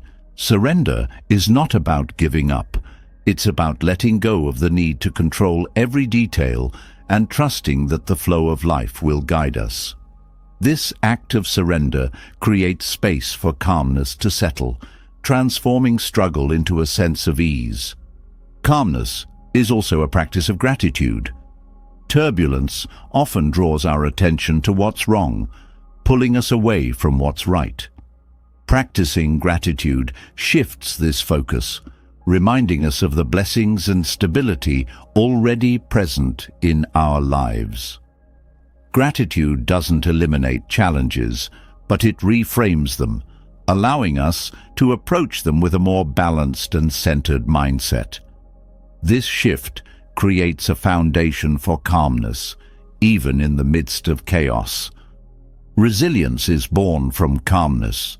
When we learn to let calmness settle naturally, we build the inner strength to face future turbulence with confidence. Resilience is not about avoiding challenges, but about developing the capacity to navigate them without losing our center. Each moment of turbulence becomes an opportunity to strengthen this resilience, transforming difficulty into growth. The path to calmness often begins with letting go of perfection. Turbulence can be amplified by the unrealistic expectation that life should always be smooth, or that we should have all the answers. Accepting the imperfections of life and of ourselves reduces the pressure to fix everything immediately. This acceptance creates room for calmness to emerge, allowing us to engage with life more authentically and peacefully. Calmness is not an absence of movement, but a harmonious rhythm. Just as turbulent waters eventually settle into a steady flow, our lives find balance when we align with their natural rhythm. This harmony is achieved not through force, but through patience, trust, and presence. By letting calmness settle naturally, we discover that peace is not something we chase. It's something we allow to arise from within. Letting calmness settle naturally teaches us to move with the rhythm of life. But even this balance can be disrupted when effort becomes excessive. Striving itself is not the enemy. It fuels growth, motivates action, and helps us reach meaningful goals. Yet, when striving crosses a line, it can become toxic. This shift happens so subtly that it often goes unnoticed until exhaustion, frustration, or burnout demand attention. Understanding the signs of over-effort is essential to reclaiming balance and redirecting energy toward a healthier, more sustainable path. Toxic striving is rooted in the belief that success or self-worth is tied solely to achievement. This mindset pushes us to constantly do more, give more, and expect more of ourselves, even when it's at the expense of our well-being. It creates an endless cycle where no amount of effort ever feels like enough. Recognizing this pattern is the first step to breaking free from it. The signs are often found in the way we talk to ourselves. Critical inner voices that insist we haven't done enough, paired with an inability to rest or celebrate progress. One clear indicator of over-effort is the inability to rest without guilt. Rest becomes a source of discomfort rather than rejuvenation, as if pausing is a failure rather than a necessity. This mindset not only depletes physical energy, but also drains mental and emotional reserves, leaving us feeling perpetually on edge. Learning to see rest as a vital part of growth, not an indulgence but a foundation, is key to resetting this toxic pattern. Toxic striving often manifests as an obsession with control. When we strive excessively, we attempt to manage every detail, forcing outcomes that may be better left to unfold naturally. This obsessive need to control can lead to micromanaging tasks or relationships, creating tension and resistance both internally and externally. Releasing this need for control requires trust in our efforts, in others, and in the process of life itself. Trust shifts our focus from constant striving to intentional action, allowing space for better outcomes to arise. Another sign of over-effort is perfectionism. The pursuit of perfection is not about excellence, it's about fear of judgment, failure, or not being enough. This fear drives an endless loop of second-guessing, over-analyzing, and tweaking, which can stall progress and drain energy. True growth happens when we allow imperfection, focusing on learning and evolving rather than meeting impossible standards. Letting go of perfectionism requires courage, as it means embracing vulnerability and the possibility of mistakes. Over-effort also reveals itself through a lack of joy. When striving becomes toxic, the very things that once inspired or excited us feel burdensome. Passion is replaced by obligation, and the spark that initially drove our efforts begins to fade. Reconnecting with the why behind our actions, our deeper purpose or values, can reignite this spark. This shift reminds us that effort is most fulfilling when it's aligned with meaning rather than driven by pressure. The physical signs of over-effort are just as telling. Chronic stress, fatigue, and even physical illness often accompany excessive striving. The body sends signals when it's being pushed beyond its limits, but these signals are often ignored in the pursuit of goals. Listening to the body is an act of self-respect and care. It's a reminder that sustainable effort requires balance, and that pushing through exhaustion is not a badge of honor, but a warning sign. Over-effort also impacts relationships. When we are consumed by striving, we may neglect the people who matter most. Relationships can become transactional, reduced to what they can contribute to our goals, rather than valued for their own sake. Toxic striving often leads to isolation, as the focus on achievement overrides the need for connection. Rebuilding relationships requires stepping back from over-effort and prioritizing presence, showing up fully for others without the distraction of constant striving. The mind becomes trapped in cycles of overthinking when striving turns toxic. Instead of focusing on meaningful actions, we get caught in endless loops of planning, analyzing, and worrying. This mental exhaustion diminishes our ability to act effectively, creating a sense of paralysis rather than progress. Breaking free from overthinking involves simplifying our approach, focusing on one step at a time rather than trying to anticipate every possible outcome. Simplicity clears the mental clutter that over-effort creates. Toxic striving can also stem from comparison. Measuring our progress or success against others sets a standard that is both unrealistic and unhelpful. Comparison shifts the focus away from personal growth and toward external validation, which can never fully satisfy. Embracing individuality, our unique strengths, paths, and timelines, reclaims energy wasted on comparison. It redirects our efforts toward what truly matters to us, free from the pressure to compete or conform. Over-effort often creates a disconnect between effort and enjoyment. When striving becomes toxic, we focus solely on results, neglecting the process that leads to them. The journey feels like a means to an end, rather than a meaningful experience in itself. Reframing effort as an opportunity to grow, learn, and engage with the present moment restores balance. This perspective transforms striving from a burden into a source of fulfillment. Letting go of toxic striving doesn't mean giving up ambition or goals. It means aligning our efforts with intention and balance. Sustainable effort respects both our capacities and our limits, recognizing that growth is a marathon, not a sprint.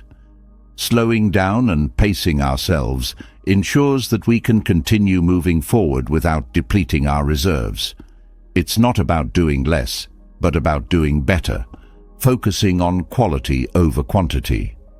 Recognizing the signs of over-effort also involves addressing the underlying fears that drive it. Fear of failure, rejection, or inadequacy often fuels toxic striving, creating a sense of urgency and pressure.